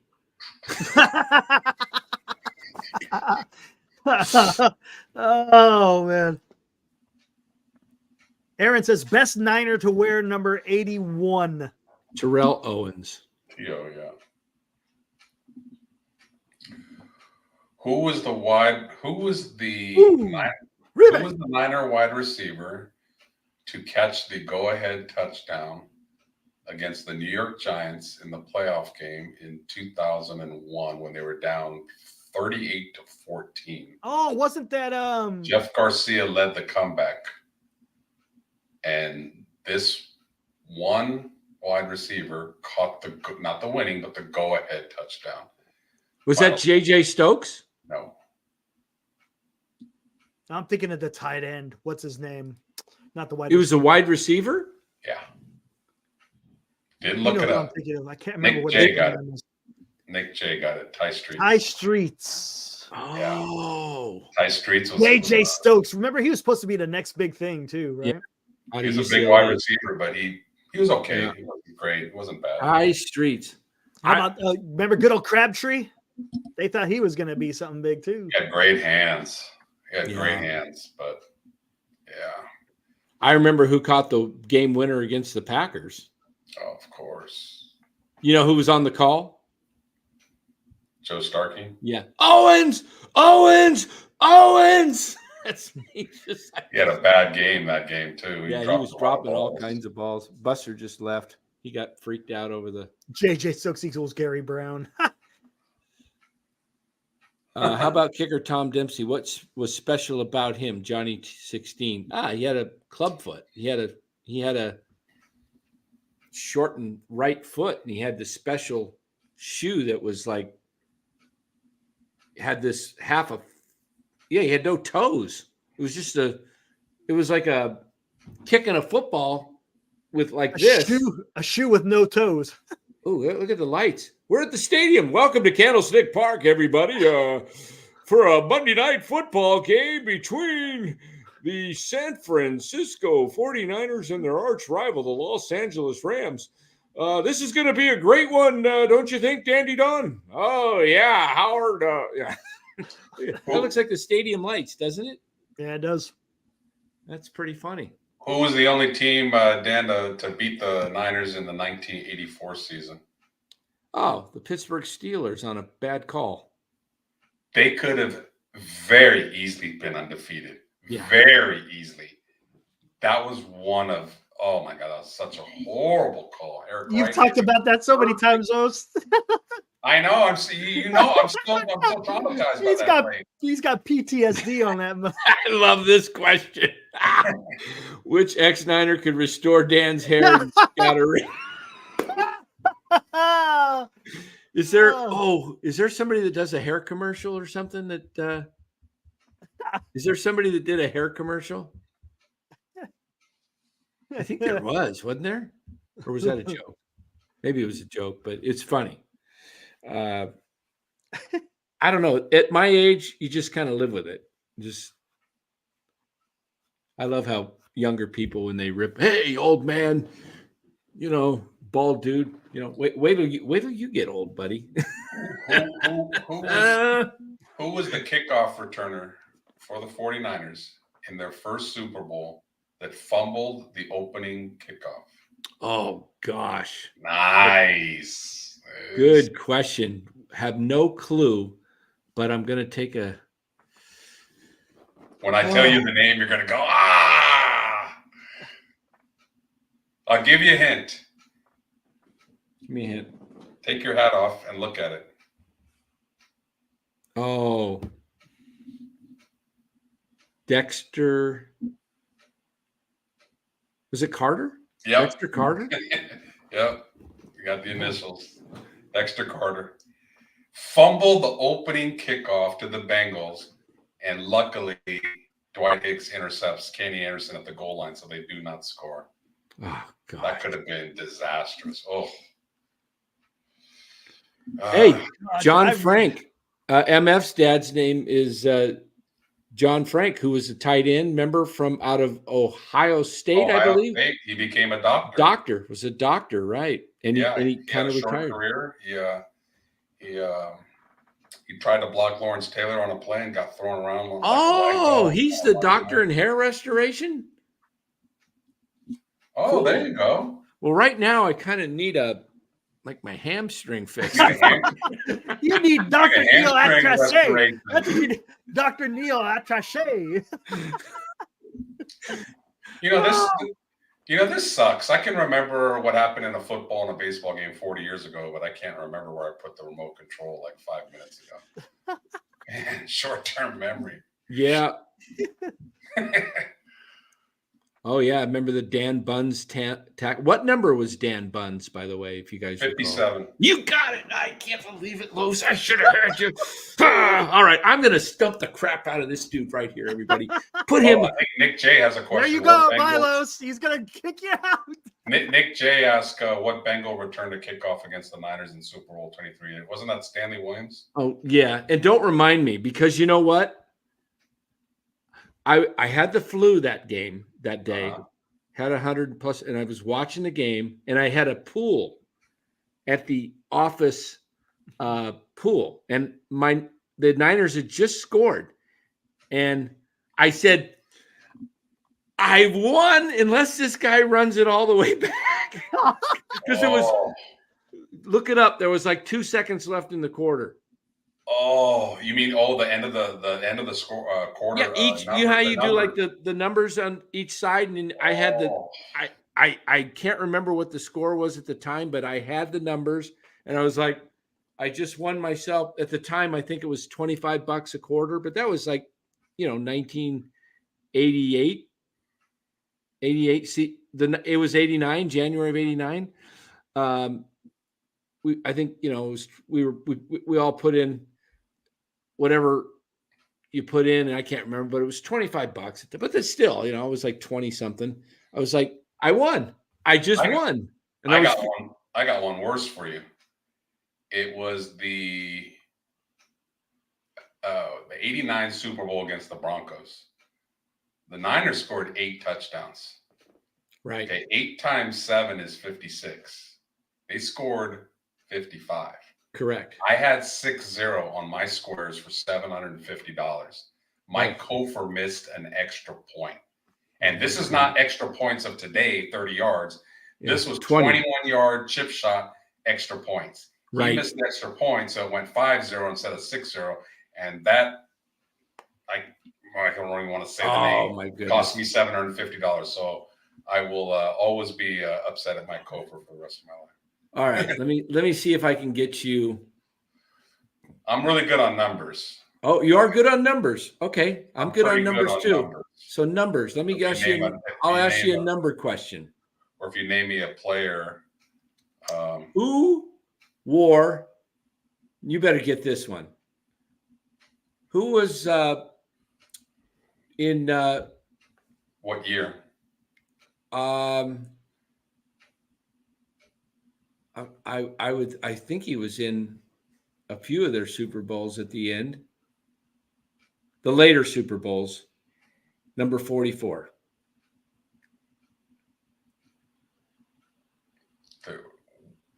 Rathman. Right, Rathman. You got it. All right, his running mate. What was his running mate's number? Roger. And then 33. You got it. Roger Craig. Okay.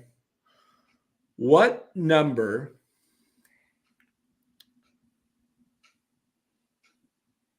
Oh, this will be a good one for you. No, let's see if that one. This is gonna test you. We'll go back and forth. I'll give you a player, and you tell me a number, and you can give me one. Okay. You want me to give you the name and then you tell the number, or you want Either or. Either or. Okay. What number did Archie Reese wear?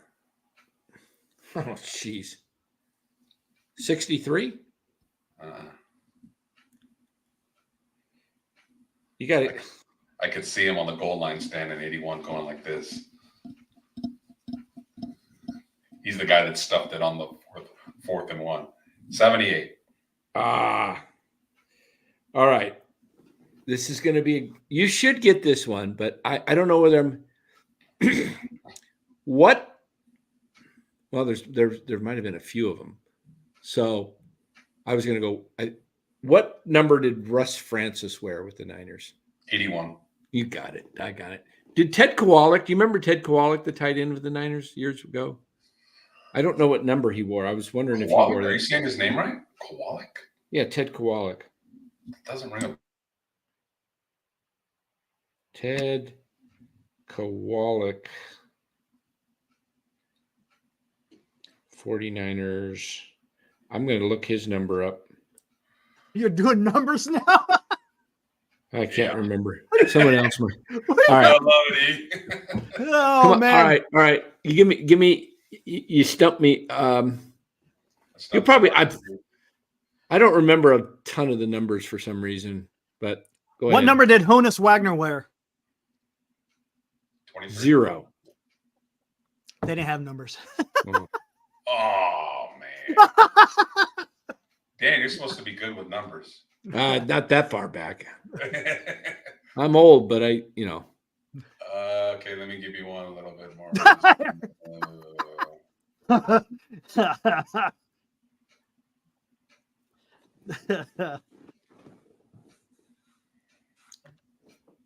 What was? Oh shit! I gotta make sure I remember his number. All right, Los. What number was Johnny LeMaster?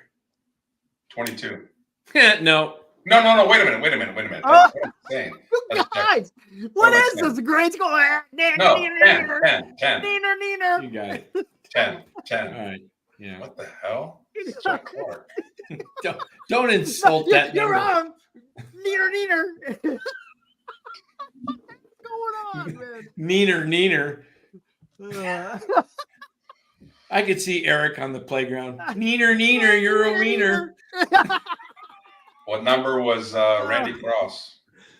Randy Cross. Oh. 50? No. Wait. He's in the 80s. No, Randy Cross Isn't was he? in the 50s. Maybe he was. Oh, maybe he was. Wait. Never mind. I'm thinking of someone else. You sure it wasn't? Was it 51? 51. There you go. See, people in the chat are getting it before you. Come on, Dan. Really? I'm not even paying attention. You're 0 for 2. Oh, Mark Graves. All right. Dang it. Don't go If for Dan 3, has his glasses off, he ain't seeing it. Yeah, exactly. He ain't seeing it. How How many rings does Charles Haley have? 5. 5. Global citizen. What did he get? He got 3 with the Niners and 2 with the Cowboys? Haley? The other way around. Huh? He got 3 with the Cowboys and 2 Did he with get the 3 with was that what it was? That Yeah, changed the dynamics of if Charles Haley did not have what was he diagnosed with? Some kind of mental. Pissing on George. Bipolar. He was Pissing on bipolar. George Seifert's car. Yeah. If he was not bipolar, he probably stays with the Niners his whole career. Eddie DeBartolo. Pissing on caritis. And Dallas does not win. Dallas does not win 5 championships. Maybe the Niners win another couple. That completely changed the dynamic of the NFC. Yeah, all sure teams did. trade them too. Freaking Dallas, man, and they also got over on the Herschel Walker trade. That's how they won their first few Super Bowls in the '90s. That haul that they got there. Pierce Holt. 78. Got it. Oh, look at there. Look at that. Good two strike. Look Good at that. two strike hitting, Dan. He's Good fucking two like, strike hitting. Go the other way. you see Go how the he's other way. Somebody's got the roster pulled up out there. They're just like, Yeah, if you're cheating, then man, don't even play. I don't think those guys are cheating. Hey, No, I don't Really, think Spencer and Graves aren't cheating. Take a look at about a week I or two gotta ago. We had stump Terry Crowley on. It was a good Spencer episode. and Graves know their stuff. I gotta think of somebody really obscure.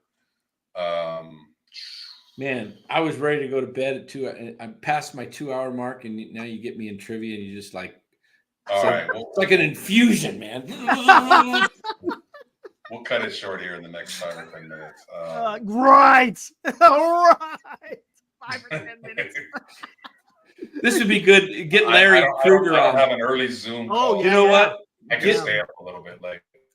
We got to have a face. We got to have trivia night. We got to do a show with Larry Kruger and Larry and versus me- Dan. That would be fun. in trivia. Dang, that will be good. We'll have a panel. Oh, that would be great. Get judges. Oh, Yeah. I'll test my 49er. I'll test my 49er names and numbers. Oh, against Larry any we'll day. play that. Like we'll do. Somebody make a Jeopardy game, and then Oh, famous tight ends for the. I'll take tight ends for 300. Man, I might have to put together 400. like a freaking PowerPoint or something to figure that one out. Put something like that. We'll get a game. It'll be Los, me, and Larry. That would be great. And you can be, and we'll do it. We'll do a show. I'll be Pat Sajak. Yeah, you be Pat Sajak. Can you put that together, Eric? I'll have to figure that one out. What I'll have to do is I'll have it on the board, but I'll have to have the questions because I can't share, of course, the answers and questions for you. You can say the question, and then you can flip over the card when. Yeah. We'll choose. Yeah. What? That'll Yeah. take some That'll work. take That'd some be fun. time. Too bad we can hire some artificial intelligence dude to Hire some AI. some AI dude. What? Football player.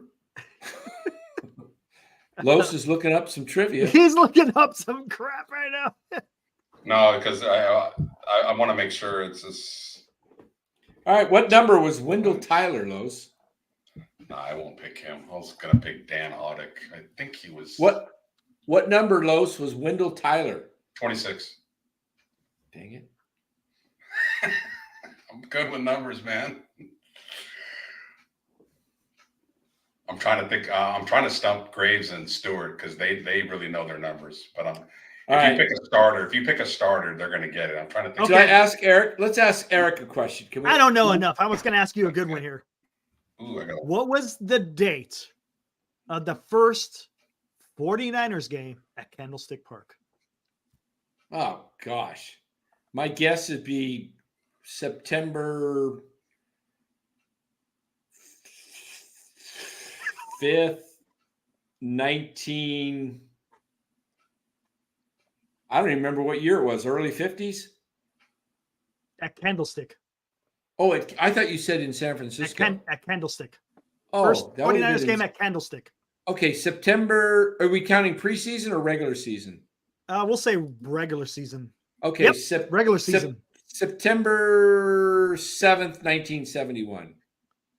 Damn close. Wrong month. A little bit off on the day. October Wrong 10th. month? Huh? October 10th, 1971. What, they play on the road in all September?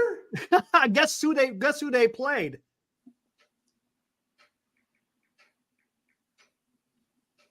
The Raiders? No.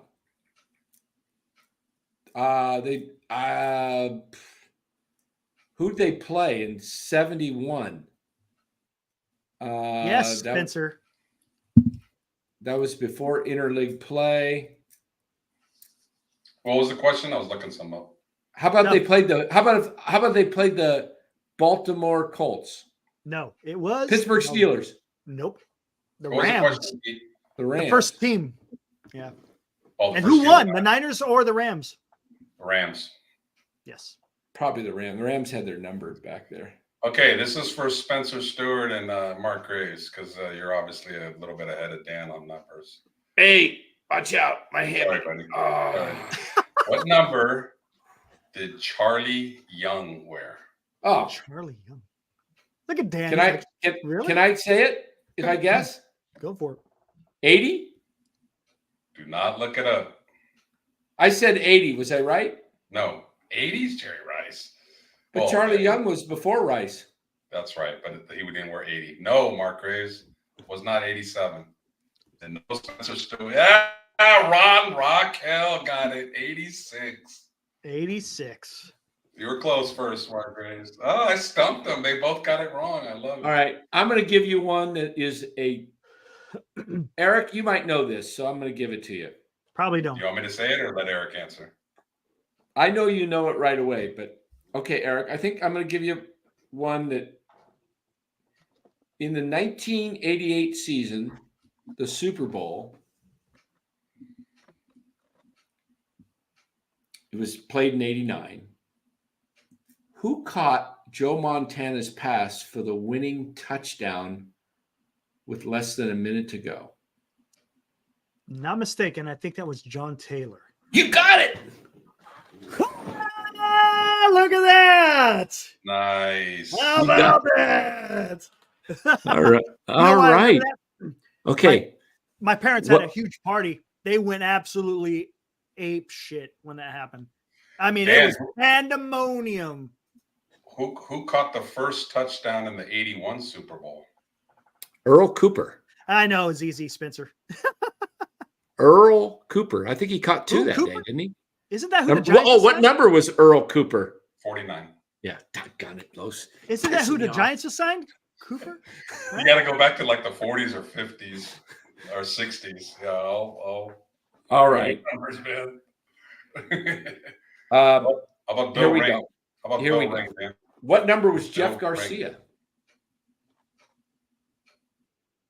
Well, Jeff I think Garcia. oh, there he is. What? He's back. What number was Jeff Garcia? Did I stump him? I think he look at Don't Lewis. look. Oh, here we go. I can't believe you didn't just boom hit that like right out of your pocket. I don't know why. I should know. Jeff Garcia is not coming to my head. Dum dum dum dum Don't dum look it up either. dum dum dum dum dum. Dum I- dum dum What the hell number was he? dum Dun, dum dun, dun, dum dun, dum dum. 5. Done.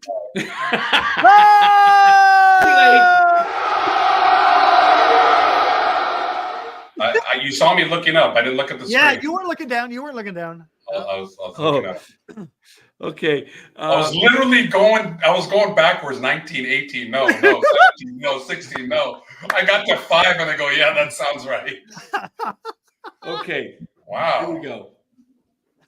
In the winning drive against the Cincinnati Bengals in the 88 The season, 89, right in the there. Super Bowl, what actor John Candy. was okay, you got it. What was it? What the heck is it? What actor? What the hell are you talking about?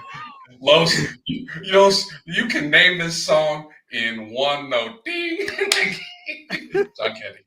Hey, who is the hottest wife in the NFL of all time? Let's see. The hottest wife? Joe Montana had a nice wife, or does have a nice. Jennifer Montana was pretty nice. How did Joe Montana? Has anybody seen Christian McCaffrey's wife? Oh, I haven't seen it. Moly. Well, back in the day, I mean. Oh, I thought you meant current. Yeah. Hey, let me tell you this. Do you know how they broke the ice? Joe Montana and Jennifer Montana. Doing a commercial together. What shaving? Yeah, sick. Yeah. But what did she do? You're gonna take me to dance tonight, Joe Montana. She pinched him in the ass. Did she? Yeah, I think she did. Flirty. Yeah. Yeah. Oh, senior. She's Miss Universe. No wonder. Yeah. Who is Miss Universe? Christian McCaffrey's wife. Really? She's drop dead knockout. Wow. Drop dead. And George Kittle's wife's beautiful too. Yeah. Yeah. But Yeah. all time, I don't follow a lot of. I don't know. All right. Let me see if I can come up with. The John Candy. Eric, when he said John Candy, it was in the huddle, and Montana was there. You know, they got to go like 92 yards to win the game, and Candy is over there on the sideline somewhere, and Joe Montana goes, "Hey, look!" in the huddle just to relax the team. There's John Candy. Just to tell people to relax. Gotcha. Is that John Candy over there? Here's a good one for Spencer and Mark Graves. What number was Manu Tuiasosopo? 92. No? Manu Tuiasosopo played in the early 80s, played in the 84 Super Bowl against Marino. Wasn't he in the 90s, though? Spencer Stewart got it.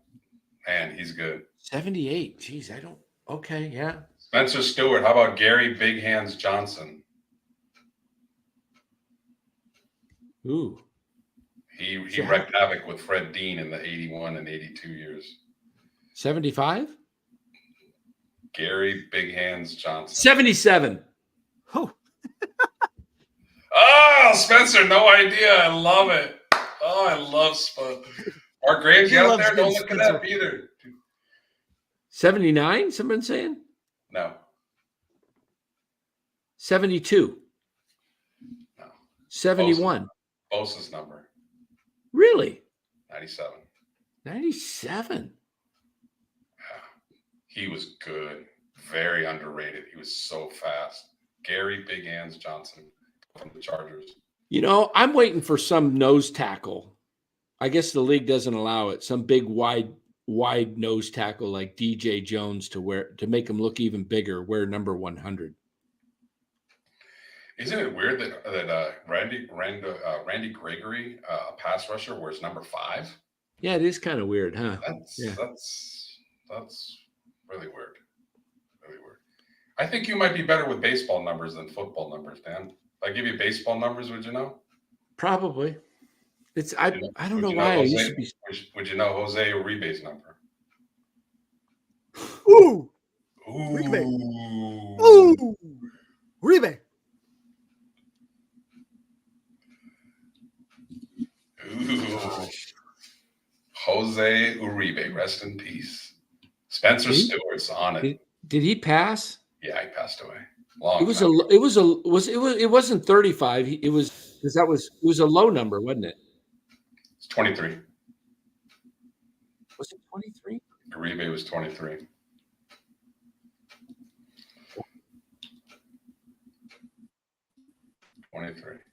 What about Terry Whitfield? 47? 45. I'm not sure about this. I think it's 45. 45. I think it's 45. I think it's Larry Herndon? Larry Herndon, 30? 31. I knew it was right around. Okay. Billy North? 2? 5? It's either 2 or 30. He came over from the A's, right? Billy North? My first guess was 2. 45, Turd said. What was Billy North, Spencer Stewart? I said 2, 5, or 7. I couldn't remember. 2 sounds right, but I want to say he wore 30 too. Maybe he wore 2 with the A's and 30 with the Giants. Yeah, 30. I was right. 30. I don't know.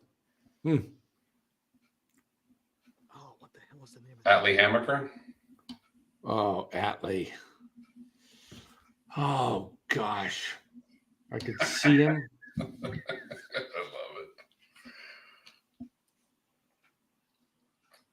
Was it in the 30s? Mm-mm. 40s? In the 20s? More Cantna gets it right. 14. That's right. We talked about that the other night. Adley. Dang. Guess I'm Jim getting old. Barr. Jim Barr. Jim Barr, 33. I need help on that one. That one I don't remember. 30 sound right, but I think it was, I want to say 33 is what I recall. Ron Raquel says 33. That sounds right. Jim Barr. Ryan Vogelsong. Gosh, Hey, he's recent. I know. I would say Vogelsong 40. Oh man, I gotta just study on your numbers. Yeah, I got to study. I think you're good with names. If I said a number, I bet you'd get the name right. But if I do it the other way around, 32 is Vogelsong. I was better at numbers in my younger years, my teens and 20s. Like, I don't know. The great times those were their number, right? You know, Clemente. 21. You know, Mantle. What was Mickey? 7? Yeah. Yeah. There was a good debate on the other night about Mantle versus Mays. It was interesting. Yeah. Mays Imagine what Mantle would have been like if he didn't have to deal with if he didn't get hurt. His knee. Yeah. Tripping over a sprinkler. Mantle had incredible power, and he could run like the wind. Yes. From both sides, he had a lot of power. Mantle was, and he didn't take care of himself. I saw a clip the other day, Los. Where do you rank the Hearns and Hagler fight? Oh, it's up there. That was a great fight. Was that a great fight or what? They had that clip fight. earlier this week. I was like, it's funny you mentioned that.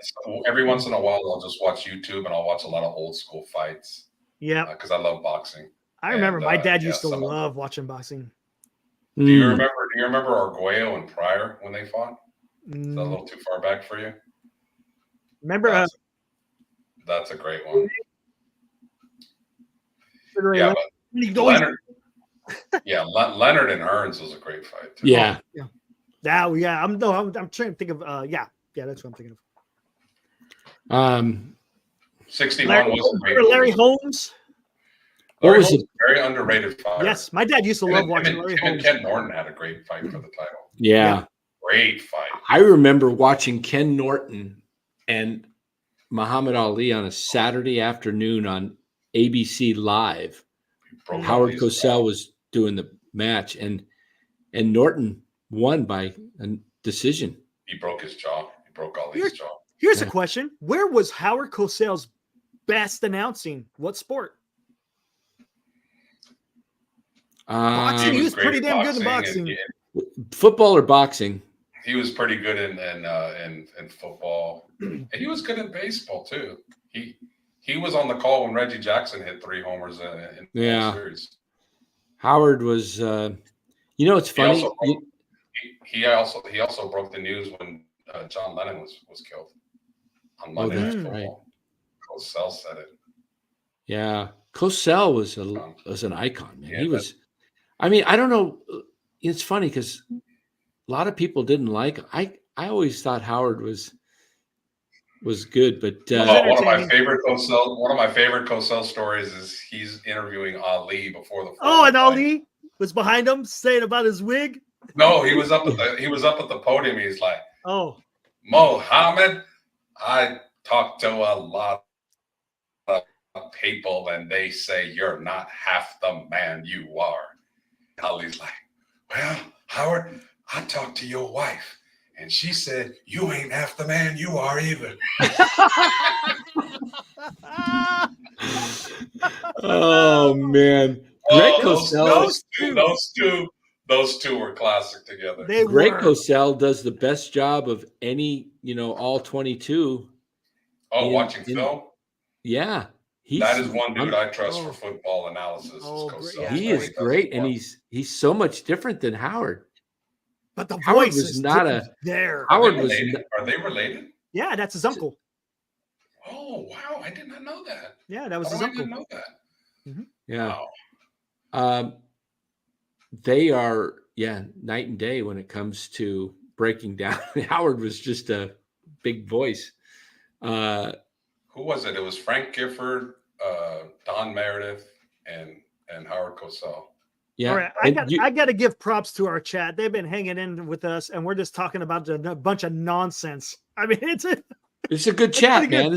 We It got a is. good group. It's fun. We got a good group. We do. Hey, I like it. I'm a gonna bit I'm gonna different leave than you. Giants baseball. I'm gonna leave you with an unbelievable, funniest moment. And Dandy Don was classic. The Raiders were playing the Houston Oilers, and it was one of the early Monday night games in its history. And the Oilers were awful. I think that's when they were putting the bags over their heads, and they showed some guy. If anybody remembers this, he's sitting in the stands, nobody around him, right? And it's like 34-0 Raiders or something, and they're just like panning the crowd, and they pan this guy, and he gives the bird, and without hesitation, Dandy Don goes, "He just said we're number one." Oh man, those blue tops were awesome. The Houston Oilers, man. Man, hey, they wore those uniforms. The Titans, throwback a few weeks ago when they were playing the Texans. The good old cool. Houston Oilers. Earl Campbell. Whew. Earl Campbell, one of the most absolute underrated football players. That guy, yeah. He's having a hard time walking now because that was back in the day when he carried the ball. So am I. He's making barbecue sauce now, right? He's making barbecue sauce, something like that. So am I after my hammy. The hammy's still hurting? God dang. What are you doing? You start burning up your backside too. You got it's just the nerve, sciatic. What was that movie? A Big Fat Greek Wedding? Just go spray some Lysol on it. No, not Lysol. It was Lysol. It was WD-40. WD. What was his line in that movie? Spray something on it and it'll feel better. Oh my God, I should know that. Do you remember that question there, Los? What silly nickname did Dandy Don give Joe Montana on a Monday night? Something like a stork, like because he had skinny legs. No, I don't remember it. What was it, Mark?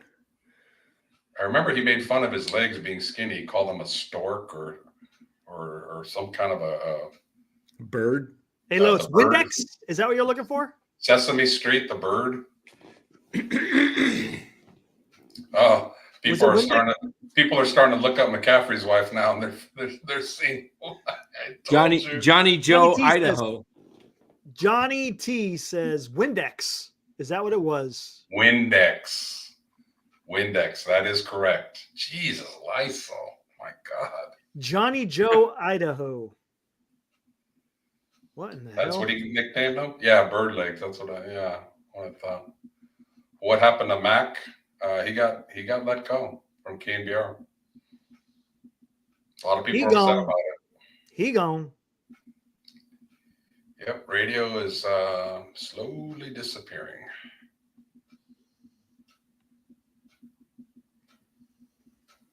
So it is Crawley. He's officially the host back at KNBR now. I guess the 6 to 9. I don't know how long that'll last. We'll see. Probably because they're getting geared up for Giants baseball here in a month. Yeah. Oh, is his wife's name? Was it Olivia Culpo? Yeah.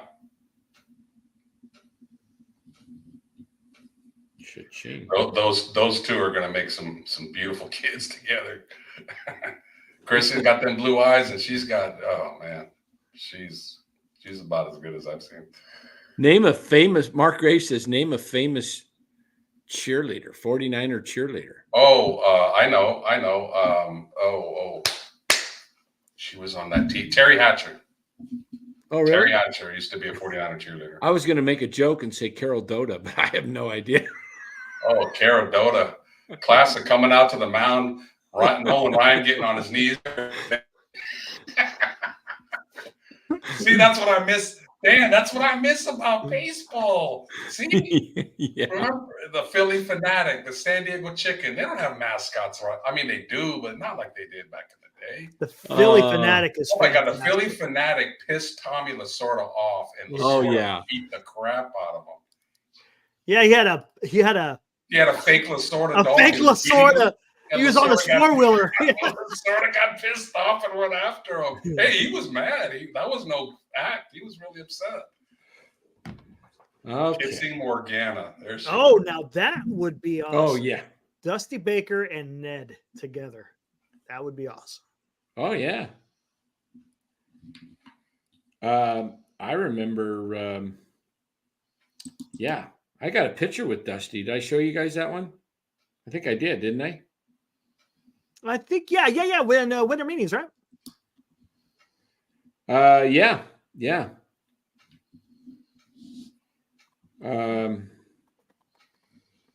guys should try to get Dusty on the show. That would be awesome. That would be awesome. He lives right up the street, right? Sacramento? Yeah, he lives in Granite Bay. Beautiful area. Granite Bay is beautiful. We go up there. When my daughter was still living before she went off to college, she would take horse lessons up there, do trail riding up there. Beautiful. Oh, it's gorgeous up there. It is. Yeah, absolutely. Really nice area. Really Trails all nice. around Lake Folsom. It's awesome. Yeah. I like that area. Even Yeah, if you nice. come a little bit further down, that area is really nice. Always drove by it going up to Tahoe and Reno and never really stopped and knew about it too much. Yeah, it's awesome. Yeah. Thanks, Robert. Appreciate that, Robert. I'm checking something out. With Jimi Hendrix. That's a great story. Get Mark Graves. Oh, yeah. trying Jimmy, to God. Could he play the damn guitar, man? Whew. Oh, we were doing that. That's a discussion about top 5 guitarists. Yeah, we were doing that. God, that could go so many different ways. All right, everybody. Woo. Los asked me this question last night. You're on a stranded island, and you got one music group. You can only listen to one music group. Who you taking? Or individual. Or individual, yeah.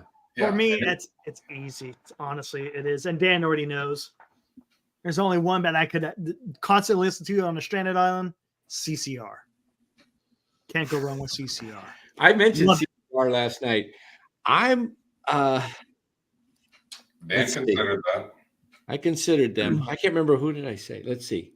You were saying Eagles, right, Los? Nothing wrong with the Eagles. I'm Martinez. Come on, dude. Come on, man. Culture Club. You like that chameleon? You like that? Do you really want to hurt me? Oh, Los. Yeah, that song should be directed towards Farhan. Do you really want to make me cry? I think that one for Farhan is "Stop Bitchin'" by who was that? What band was that? That was, what's his name? It was Van Morrison. Yeah, Van Morrison. Stop bitching. Do something. That was classic, man. Classic. I'm gonna say Farhan might be take Kyle, this I think it's gonna be job and shove it. The Beatles would be tough to beat because they had so many hits. But I would want to listen to somebody that's got some good,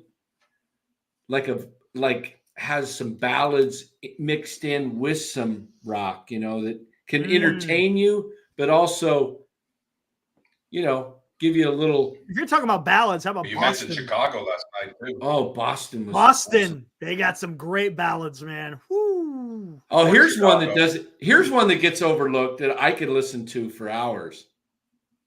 Fleetwood Mac. Oh, yes. They do got a lot of good music.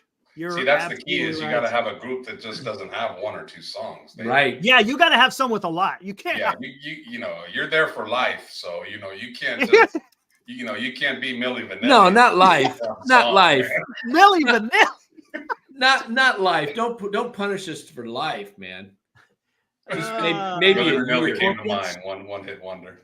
Rolling Year. Stones, can't go wrong with the Rolling Stones. Journey. Journey, yeah. Foreigner. Foreigner's got a lot of good songs. How about Styx? Yeah. Hey, have you guys heard the story of The Isley Brothers. Journey's Fire. lead singer now from the Philippines? Who? Did you say there was some- Arnell Pinnell. Yeah. Have you heard the story? Oh, I watched the documentary. I love that. Go story. watch that, guys. Go watch that documentary. That's a with great Journey. documentary. Steve Miller Band. Okay, Yeah. Yeah, I saw Journey with cool. Do-do-do. Tool's good. The Deftones, I'd have to pass on the Deftones. Give me some Mac's a Earth. good one. Give They me got a lot of some. good songs. Give me some Earth, Wind, and Fire. Give me some Earth, Wind, and Fire. They got a ton of songs. Yeah, Commodores weren't too bad. Yeah, the Temptations. That's what Tom Waits. Yeah, The Temptation. They were like, yeah, they were good though. They were good. The Whispers. There's a Bitchy Bacaliwa. Remember that? The Stylistics. That guy, I always thought it was a woman. The Stylistics when I was in grade school, and I thought, oh man, but that guy went so high.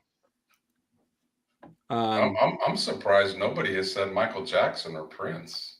I was thinking of Michael Jackson. He's got some good ones, but I don't know, man. If I'm on a deserted island, I don't know.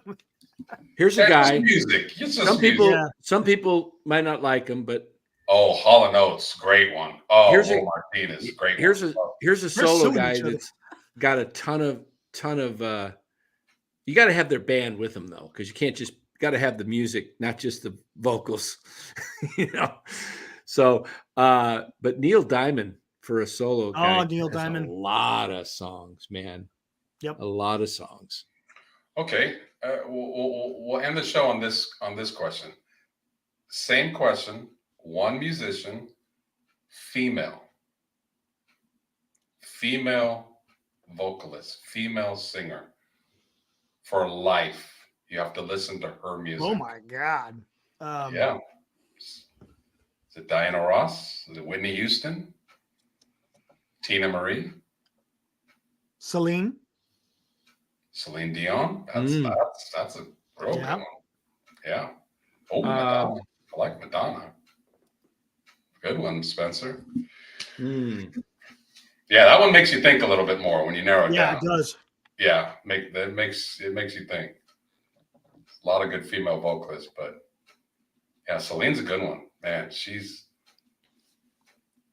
that song in Titanic is pretty powerful. Terry Ferguson. There you go. Stevie Nicks. Oh yeah. That's how I was thinking. Her, yeah. Yeah, there you go.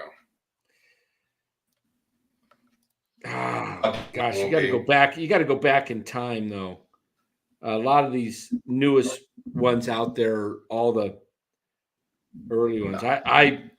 Donna Summer was Aretha good. Franklin. I like Donna Summer. Aretha. My brother loved Donna RESPCT. Janis Joplin.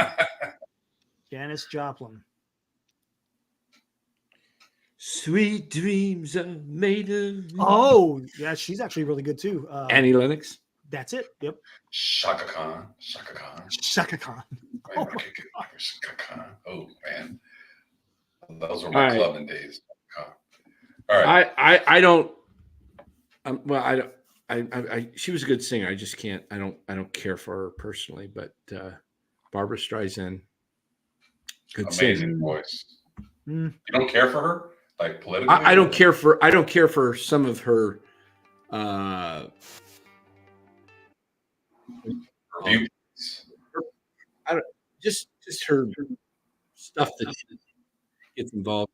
Amazing voice, though. Amazing. Um, Prince. He's not a female. hold on, come on. We got to get. There's got to be somebody else that's that we're missing On the female side or the group side? on the female. A group too. Group. I mean, there's. The Doors. Oh, the Doobie Brothers. The Doobie Brothers. Yeah. The Doobie Brothers. Doobie, but I like the Doors. Doors have a lot of good songs. I threw this out there. They had a lot of hits, but they were more on the softer side. But Chicago. Chicago. Oh, you know who really loves Chicago? America was pretty good. America.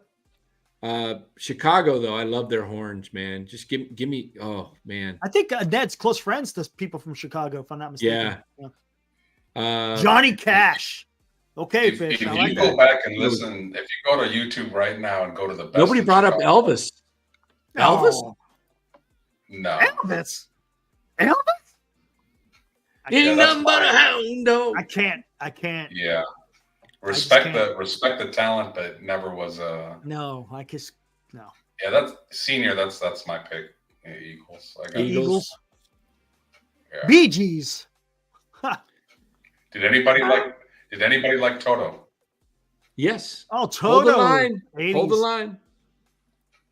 Elton John. Yeah. Elton John. Great. Yeah. Elton John. Man. A lot of great music there. Wow. I think the males there's just more than the females. Kyle said Elvis. Oh, he did. The Who? They had some good music. Oh, how about Michael Bolton with male vocalist? How about Michael McDonald? Oh yeah, Michael McDonald, Doobie Brothers. Yeah. Doobie Brothers. And then he has a hell of a voice. Huey Lewis. Queen. Oh, McCartney. Queen. More great music there. That guy could sing. Freddie Mercury could sing. Yeah, he could. Woo. Yeah, that's a good one, Queen. That movie really opened my eyes about that group. Van Halen. Oh man. Van Halen or AC/DC? Van Halen. Ooh. Van Halen. That was. We should do it. Yeah, Van Halen. Hey, we could really get into this. We could do a segment on music for sure. Oh, yeah, easy. We could do a segment on we could venture out and people will get interested. Eric Clapton, yeah, good stuff. Yeah, you could get into individual freaking instruments if you want. Guitarist, drummer, bassist, frontman. Eddie Van Halen versus Neil Schon. Yeah. You could go back. Eric's thinking about it. Eddie, man. Eddie is just go YouTube his guitar solo they have. It's like when they were alive, I think back in like 91. Matter of fact, I think it was filmed in Fresno. Go take a listen. It's otherworldly. Did anybody like Kiss back in the day? Oh, Kiss, my uncle. Yeah, I did in high school. Yeah. That was the wildest concert I have ever been to in my life, age 13 in Oakland.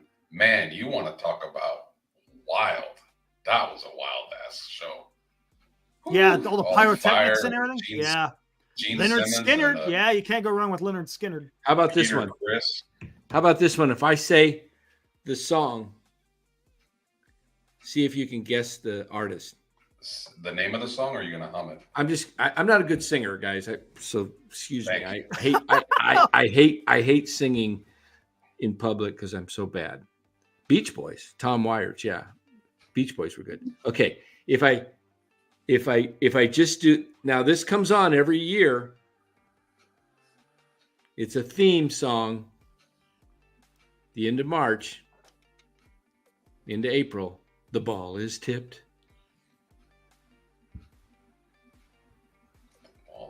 The ball is tipped. I'm not singing it. That's the first words of the song. One moment in there you go, Gonzo. One shining moment. Who sings it? I don't know. I Great think voice. Bonzo might. LV is the initials. LV? Yeah. Jim Nance? Jim Nance. Come on, guys. Ah. Luther Vandross. Oh, Luther Yes. Vandross. You got it. Luther Vandross. How about Sinatra? Oh, yeah. Frank. That's live. Look, Oh, here's a female voice.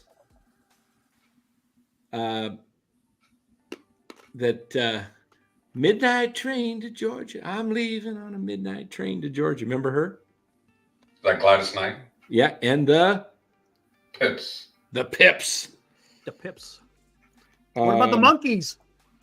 Oh yeah, Yeah, the monkey. Jeez. They actually had some good music. Did anybody watch the Banana Splits back in the day? No. How about the Oak Ridge I Boys? didn't think so. Yeah, Hey, I love the Oak Ridge music. Boys. Music could segue to wrestling. There's some great entrance Oh. music for wrestling. My God, some great music, some great Oh. rock. Oh, one of my NWO. favorite songs. One of my favorite songs. I wish I could sing it, man. He had such a raspy type voice. Searching for a heart of gold. Oh, oh gosh. Yes. I know who it is, and I can't think of his damn freaking name. His brother is one of the defensive Neil ends Young. in the Thank Niners. you, Spencer. Okay, yeah. Oh Thank you, gosh, Spencer. we just thought we may have just left out one of the greatest. No one's mentioned. We're born in the USA. Oh God, no, I can't. Bruce Springsteen. No, Yeah. I can't do. You don't like him? Nah, I mean it's okay occasionally. I like him. We're on a deserted island. No, He I would be. Yeah, not on a desert. Oh yeah, not on a deserted island, but the songs. no. You know, I'm surprised though. Baseball players are using wrestling music for a walk-up. I Okay, am too, because there's some classic ones. There we are, man. all right. Maybe here's it's copyright. here's another one. We're forgetting, but I don't have my sunglasses, but The Final Countdown. That's a great song. Stevie Wonder yeah, or Ray Charles, either or. Stevie yeah. Wonder. Hey, Stevie Wonder. Stevie's got some great music. Oh, he's Superstition. Oh, I love that Oh, song. great song. Yep. Man, give me some Stevie Wonder. Now you know damn well back in the day, Dan, your favorite song was Her Name Rush. Was Lola. She was a showgirl. Oh my God! Are you Barry going- Manilow. Barry Manilow! Oh my God!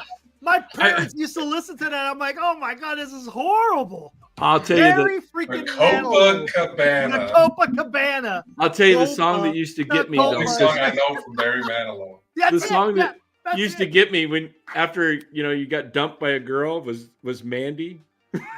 Yeah. Oh Mandy. Oh gosh. That was hard, man. That was like Barry junior high and Manilow. oh Mandy. What's up, Jim? Barry Manilow.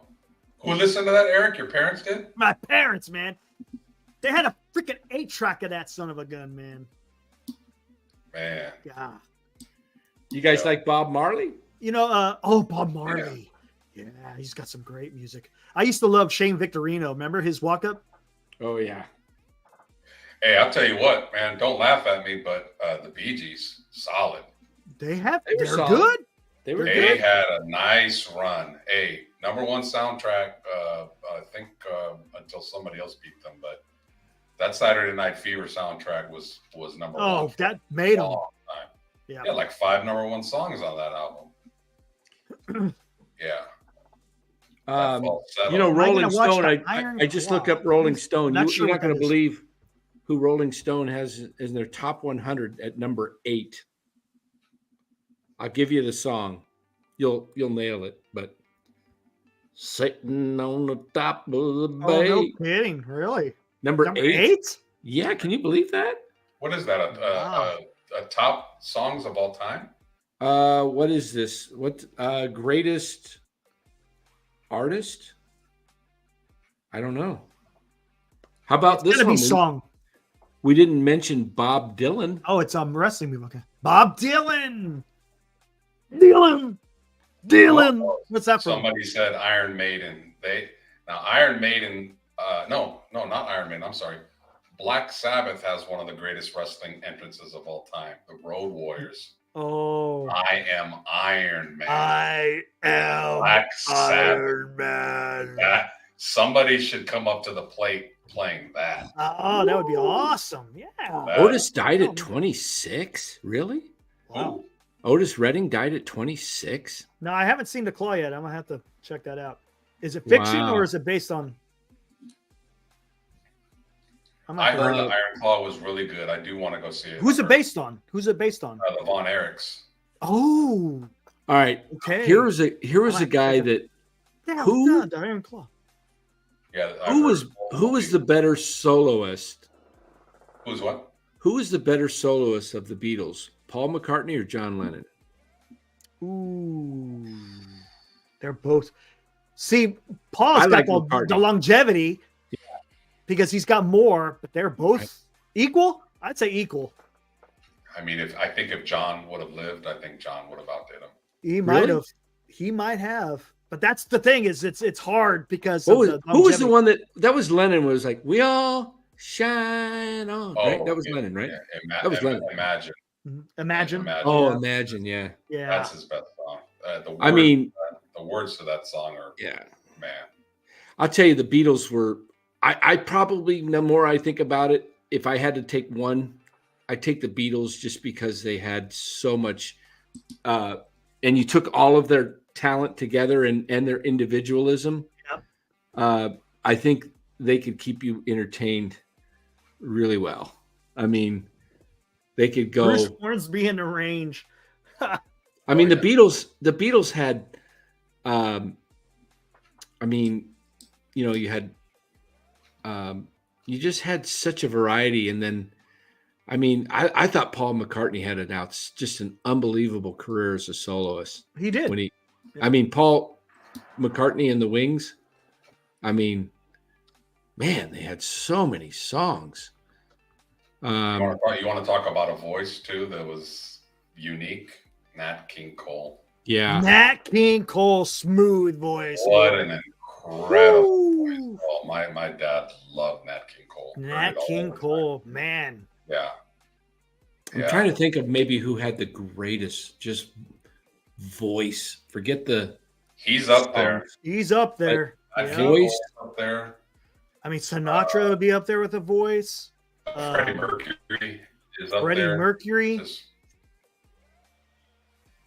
Freddie. I'm trying to think.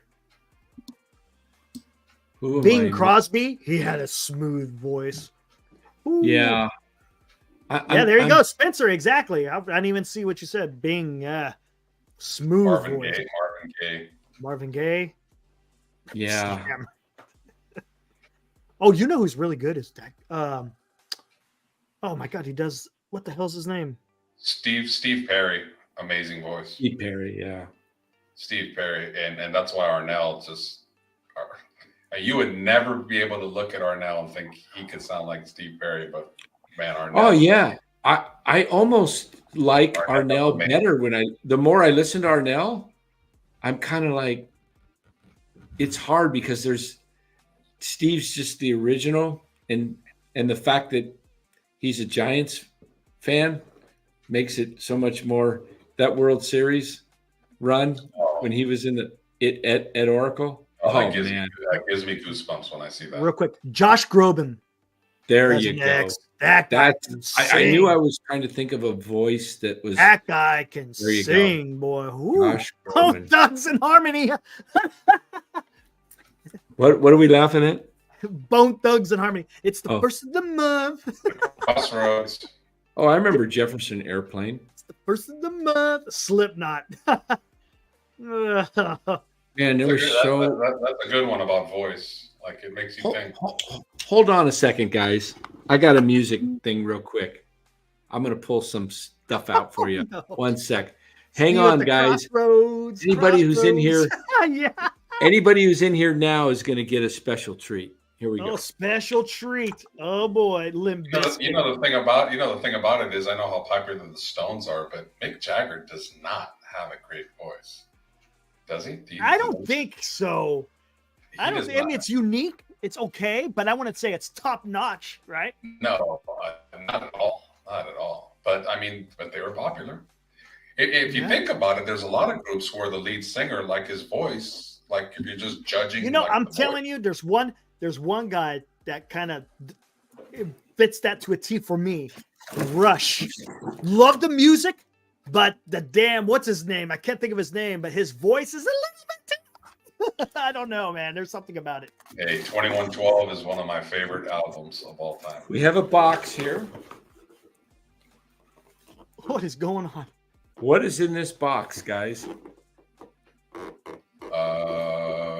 Karaoke machine. I'm gonna say some 8-tracks. Let's see. I'm going to go back even further than 8 tracks. 45s. Fish and chips got it. There we go. Mac Dre, Feeling Myself. There we go. Look at That's this. a good song. You know what you need to get yourself? You need to get a damn jukebox, Dan. Oh, you got Motown. You got Motown on there, huh? Label? Yeah. On the bottom? Yeah, I recognize the label.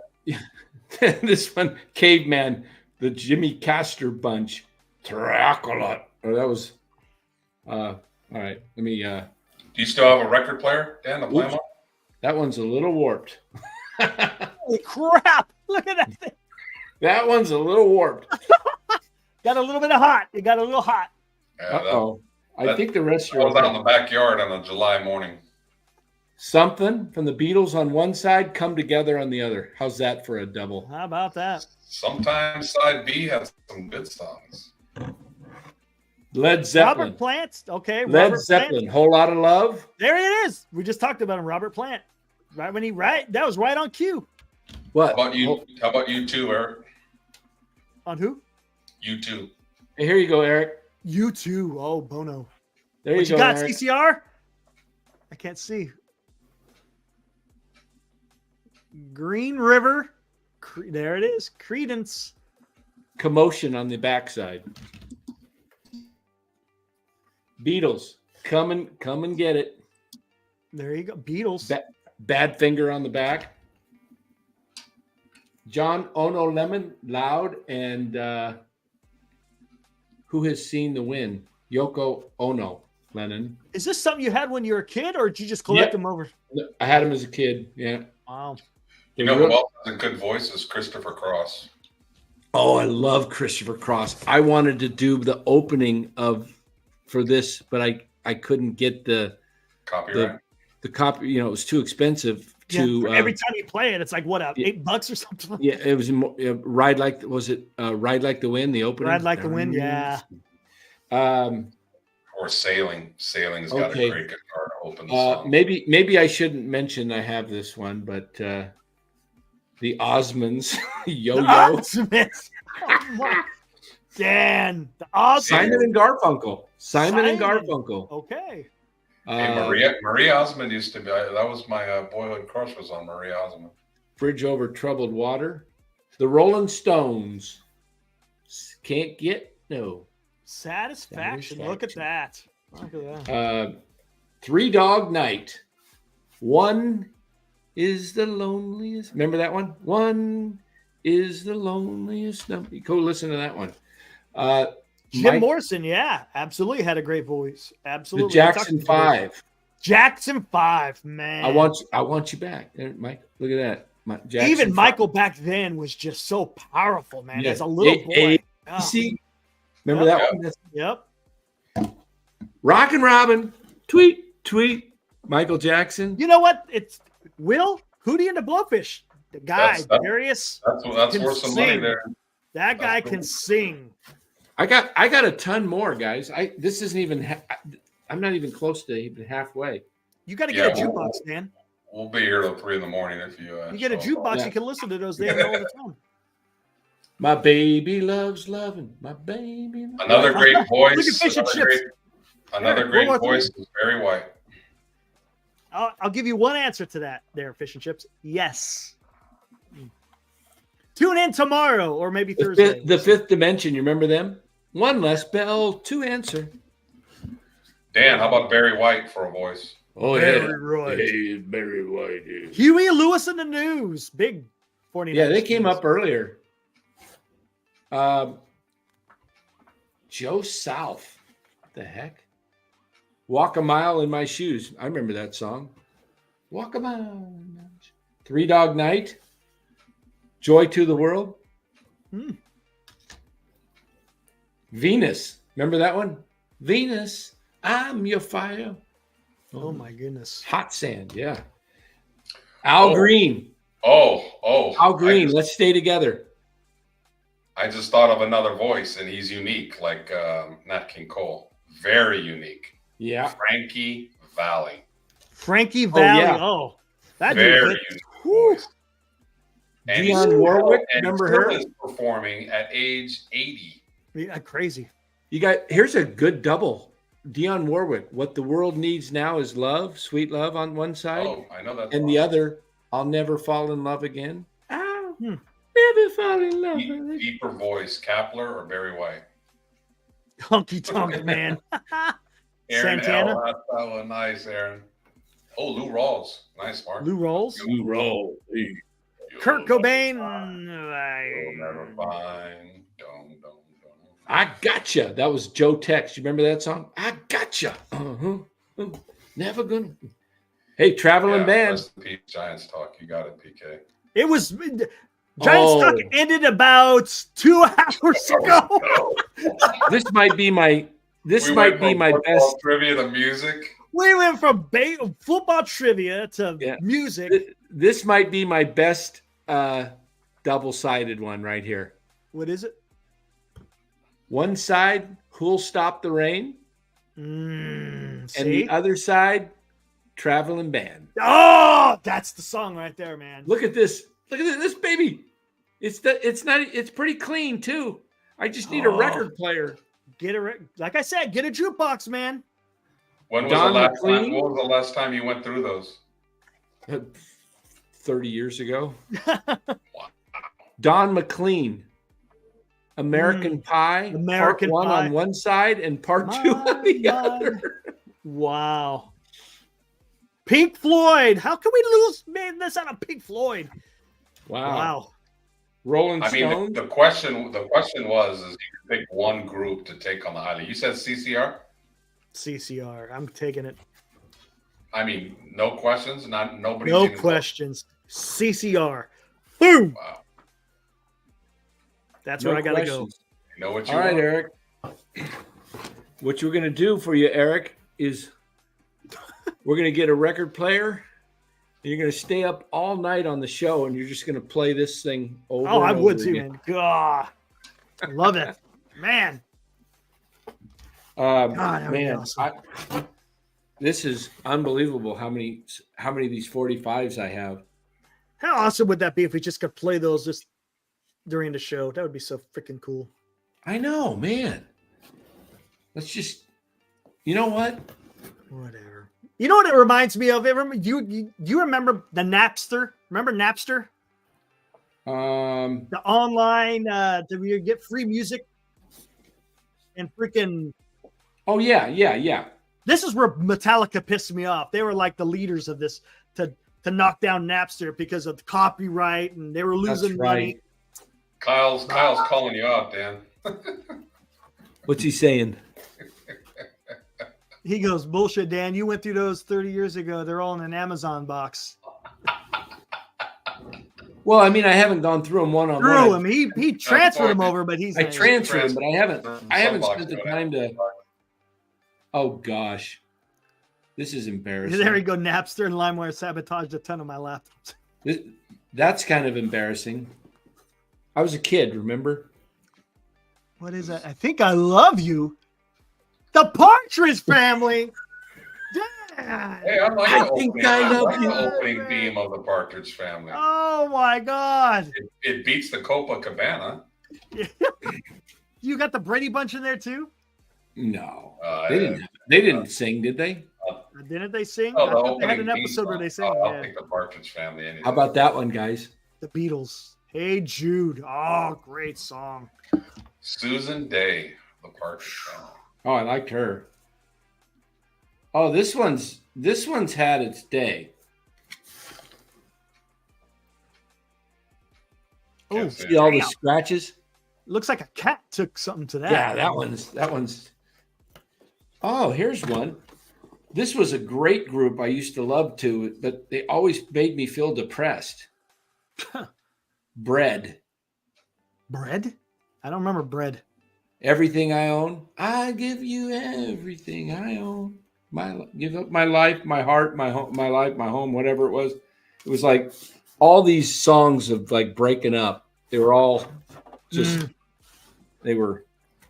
Oh, make it with you. Yeah, Spencer said, I'd like to make it with you. Hey, Spencer, did Shirley Jones fool around with David Cassidy, who played her son? I don't know. I heard Marcia fooled around with Peter. Not Peter, but Greg. Oh, Marcia and Greg?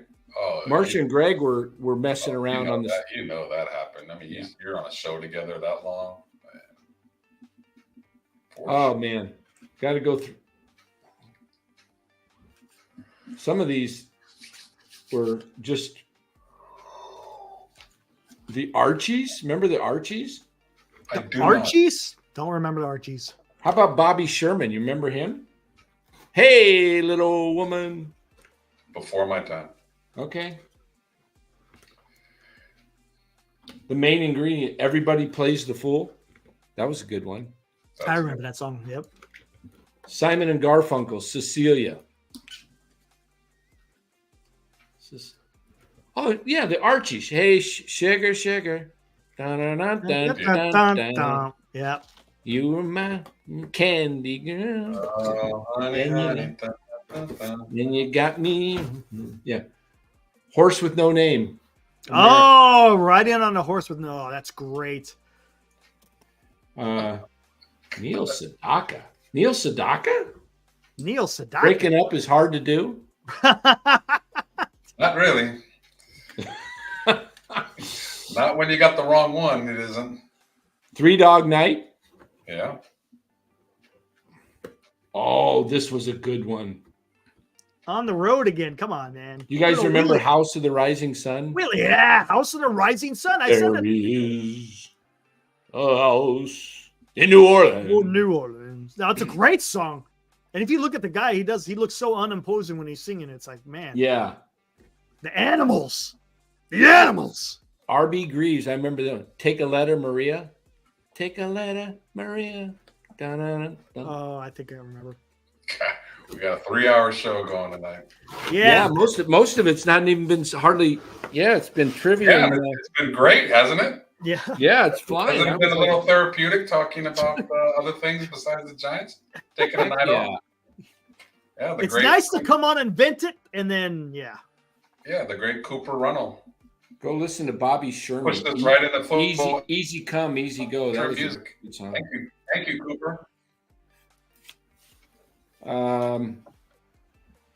Indiana wants me. You remember that one?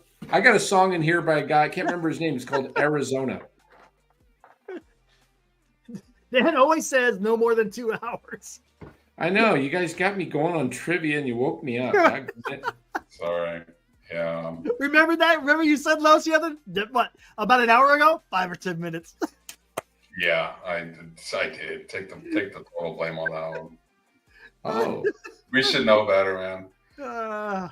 And the last one. We don't follow rules here very well. No. We go. Rules? We go. All right. Man. Anybody wants to buy this box? It's up for sale. Storage Wars. Yep. I wonder how much I could get for some of this. Oh. You can get some money. If they're like original and not like maybe. I made a huge mistake in high school. I got rid of all your baseball cards. No, well, that too, but I had you guys remember what's the name of the station? Dr. Don Rose. What was the heck was it? Come on, guys.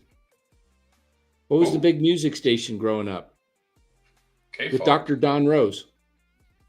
KMEL. K-Fog. Somebody's older than you guys. Not senior. NorCal Everything Network. Spencer, he's going to know it. KFRC. KFRC. Oh, yeah. Didn't get Okay. that when I was living in Tracy. You didn't get KFRC? No, Okay, KFRC because had a it's contest. Altamont. Be the whatever, the seventh caller, and the deal was you get to, if you won, you get any group or artist, every album, sealed, cellophane, the whole works, whatever you. So pick the Beatles. Had like 30 albums. Wow. Had them all, and I should have just left them unopened. But I had a friend, and I was leaving them open. He says, "Hey, can I record those?" So he opened them up real carefully, recorded. And then they were open. Then I had a teacher at school, one of my football coaches. He bought them all off me for $90. $90. I bet you those things unopened today, I bet you they're worth Wow. at least $5,000, maybe more. Unopened. Wow. Fish and chips. Dan's 45s aren't worth anything because he hasn't taken care of them. Well, they're really not in any mint condition, I would say, but some of them are pretty good, but there's some that are pretty bad. Yeah. If you had to guess, what group or solo act had the most #1 songs of all time, who would it be? Oh, that's the Eagles. I think it's the Eagles. Rolling Stones. Michael Jackson. That's who I Really? thought. That's who I thought. I think it's the Eagles. Wasn't it the Eagles? No. Is it Fleetwood? Beatles? Beatles. Got it. 20. 20. Now, Michael Jackson, he owned the Beatles catalog, remember? Yeah. I think he sold it, though. Or What was it sold after he died? I can't remember. What a it's unbelievable how these guys, the talent, and they get destroyed. They're not grounded. So many of them, they just Yeah, that are happens.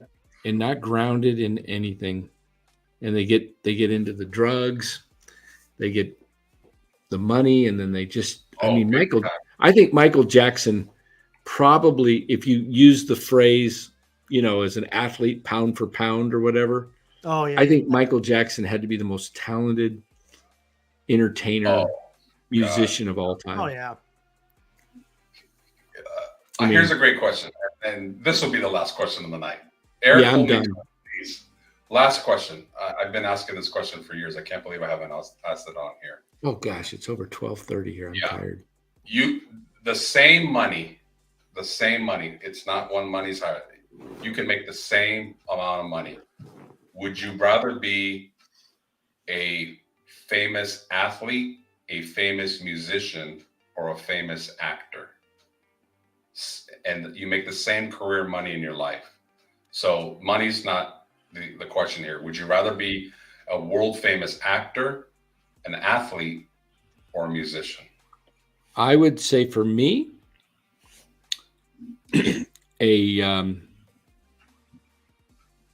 first, that's hard because I can't sing. But if I could sing, so you're saying I'd be a great singer. Yeah. Pick one career. They're all tough careers because Yes, athletes get hurt a lot, and it's painful, and they got to work like crazy all off season. But you're in great shape in your life. A musician is just worn out because they travel every night and they're just wiped out. Actors have to work long days when they're on set. But for me, because I love to win in the competition and it's fun playing sports I have fun when I play sports. So I'm going to be an athlete. Eric, I'm going to guess you would say musician.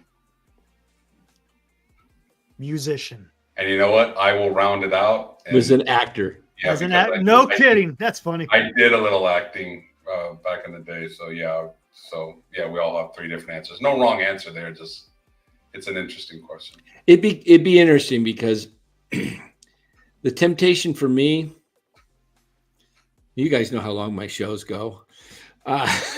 If I did a concert, It would never end. and the crowd was into it, I couldn't leave, man. Oh, they would get like 5 encores out of you. I mean, the band and the rest of the people, like, man, let's get out of The here. drummer's playing and his arm falls off. Yeah. Like, freak, Dan, we got to be in Vegas in 6 hours. Cut it off. Man. And Eric would be like, all right, this show's over. I'm going to go over and do another one on my channel now. I'm going to do another concert. He would. Yeah. So, Eric, right.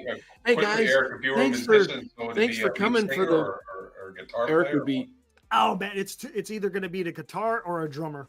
Eric would be in You watch the guitar and it just, when you see an excellent guitarist, they just make it look so effortless, and the sounds and it's just, there's something about it. But there's same thing with the drums, man. You watch some of these guys, you're just like, how? And it just sounds so perfect. It's awesome. Love it. Eric would be like, this was so fun as the drummer at CCR. I'm going to go do a solo now on my, I just finished up this concert, but I'm playing next door. Meet me over there in 15 minutes. I'll be doing a solo. And there's something about a band, a rock band, where you have a bassist, you have a guitarist, preferably a rhythm guitarist as well, and a drummer. You get all of them coming together to make something, or even an orchestra. You're just like, how the hell do you get everyone coming to one? And it's making such beautiful music. It's awesome. Love it. Oh, yeah. Music's awesome. Yeah. Buckethead. I mean, I don't know, man. Music is just I love music. Music is very, very deep and it is. Soul. Hey, I've actually promoted let's see, 2, 3, 4 concerts.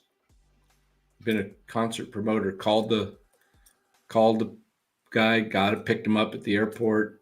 Oh wow.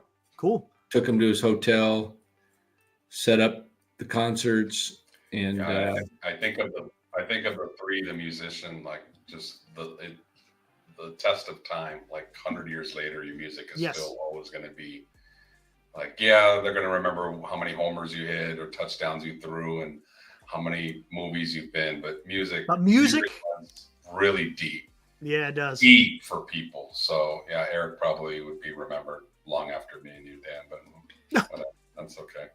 I've never seen people go more crazy than some of these Michael Jackson concerts. Like, it's not just women fainting and passing out; men are all his concerts. All right, I'm going to ask you one last question.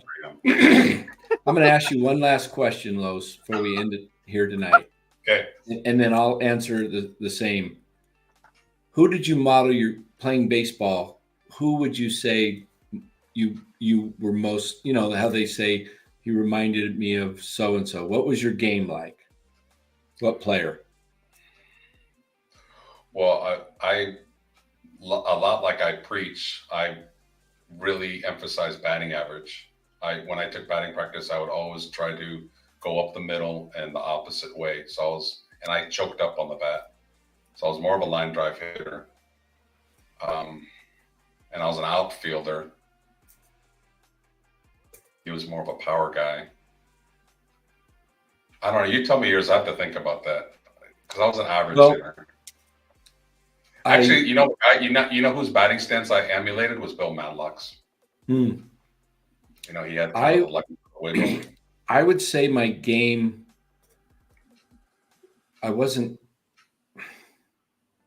I tried to play the game like Pete Rose. I was kind of crazy. Just Johnny I Hustle. went all out. I hustled. I wasn't a power hitter, so I had to, and I was great defensively, but I was not a Chris Sable. I was like a get on base guy and get hits, but I wasn't, much more than a double. Was about occasional triple because if I got it into the down the right field line, or if I got it into the right center field. But I was more of I did a lot of, get on and then steal second. But but on defensively, I kind of felt like I was kind of like Gary Maddox in the outfield. I could cover a lot of ground. I was skinny. I was like, I'm 5'11" right now. I was 5'11" when I was 14 or 15. I stopped growing around 15. So I was skinny. So I was tall and skinny and fast. And then, but it's kind of funny because playing basketball in junior high, 8th grade, I was a guard. I was the point guard, so I could really dribble real well, but I could just post up all the little guys because back then there was guys, they were like 5 feet, 5'2". Yeah. And then I didn't grow in high school and everybody else kind of surpassed me. So I was still a 5'11" guard but I could jump. I could dunk a basketball, believe it or not. I was That's like, pops. I was I used to, talk about, I say white man can jump, but I was a driver, slasher, but not much of a shooter. I was a good shooter from about 15 feet in, but further out. I was like Magic when I played basketball. I was a bigger guard. I like to handle the ball, and I like to pass the ball. Yeah. And set people I did too. Yeah, I like passing. I got more satisfaction off of making a nice pass and getting somebody. Yeah, I like passing, setting people up. It wasn't a great No, Dan, shrinkage. You are 5'9" now, maybe 5'8". No, I'm still 5'11", but I will be shrinking. I know I will because both my brothers, I see it. They're like they were 6'1" and 6 feet, 6'1", both of them, a couple inches taller than me. And now I'm taller than them. They're a few years older than me. I think I've had so many stretching machines on the chiropractor and stuff. I think I haven't been able to shrink yet, but it will. All right, guys, we're going to end it. That was a long, long night, man. I did not expect to go more than 2. Yeah, it was a long one. But we got into a lot of trivia, and then we got into the music, and that was kind of fun. It was. Cool. When cool to talk about. Yeah, we'll have, guys, give us some you guys topics. Are regulars. Give us some things you want to talk about. Send it in the chat. Direct message me or Eric, or go on to Military History Chronicles and give us some ideas. We're, telling you, we can talk Giants baseball, but we can't do it that long. So, I mean, if you really, if we just did NorCal sports wrestling, and we were trying to do the Giants and really do it and without losing our just minds, 10, 15 minutes a night. That's about it, This week we got a whole season coming up to talk about that. This week we're gonna be hitting the Niners this week some more. Yep. Warriors are getting to the point where they're gonna have to make a trade, or 2 or 3 or 4. They're gonna have to. Yep. I think what the Lakers or Warriors need to do is what the Lakers did last year. They overturned their roster at the trade deadline, and they became one of the top teams. They really did make some good moves. Yeah, they made some great moves for the team. Let's hey, hope Senior Aaron, I'm thinking about doing it tomorrow. So give us some topics, guys. If you want to do, we can do music, we can do culture, we can do. We're not going to do that too. We're not going to touch the entire league rather than just the Giants. Yeah, we can. We can talk all of MLB. We could talk fantasy baseball. Fantasy baseball. That's going to be a topic. Advice out there. That's going to be a topic on here as these guys go into their league. That's going to be fun to hear about that. I don't know. We'll see how that all works out. We'll see. Trade show, Eric L says, for the NBA. Yeah, maybe we could do that. Like to try and get some more interviews on here set up. Food reviews. Oh dear God. Ooh, food reviews. Oh, Food. seniors saying, look at that. No league unless Dan plays. Oh, come on. You don't want me in a baseball league, man. I'll be hounding you for trades. Yeah, you want to keep Dan. You want to keep Dan out of the league. Yeah, hey, if you know how people you get into the burnout, I'm burnt out on Fantasy. For a while. I put a lot of effort into it. I really did enjoy it, and You can hear it. I could hear it. You hear it in the voice, Liz? I hear it. Hear what? It's building. It's slowly building. It's building. I'm dead. I'm tired. I'm talking about fantasy. You wanting to go into fantasy. No, I'm done. No, he's not. No, he's not.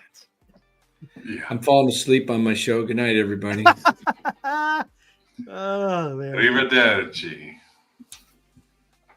Ciao. All right, guys. We'll see you on the next one. Check out my show probably tomorrow. We'll see. We'll see what's going on.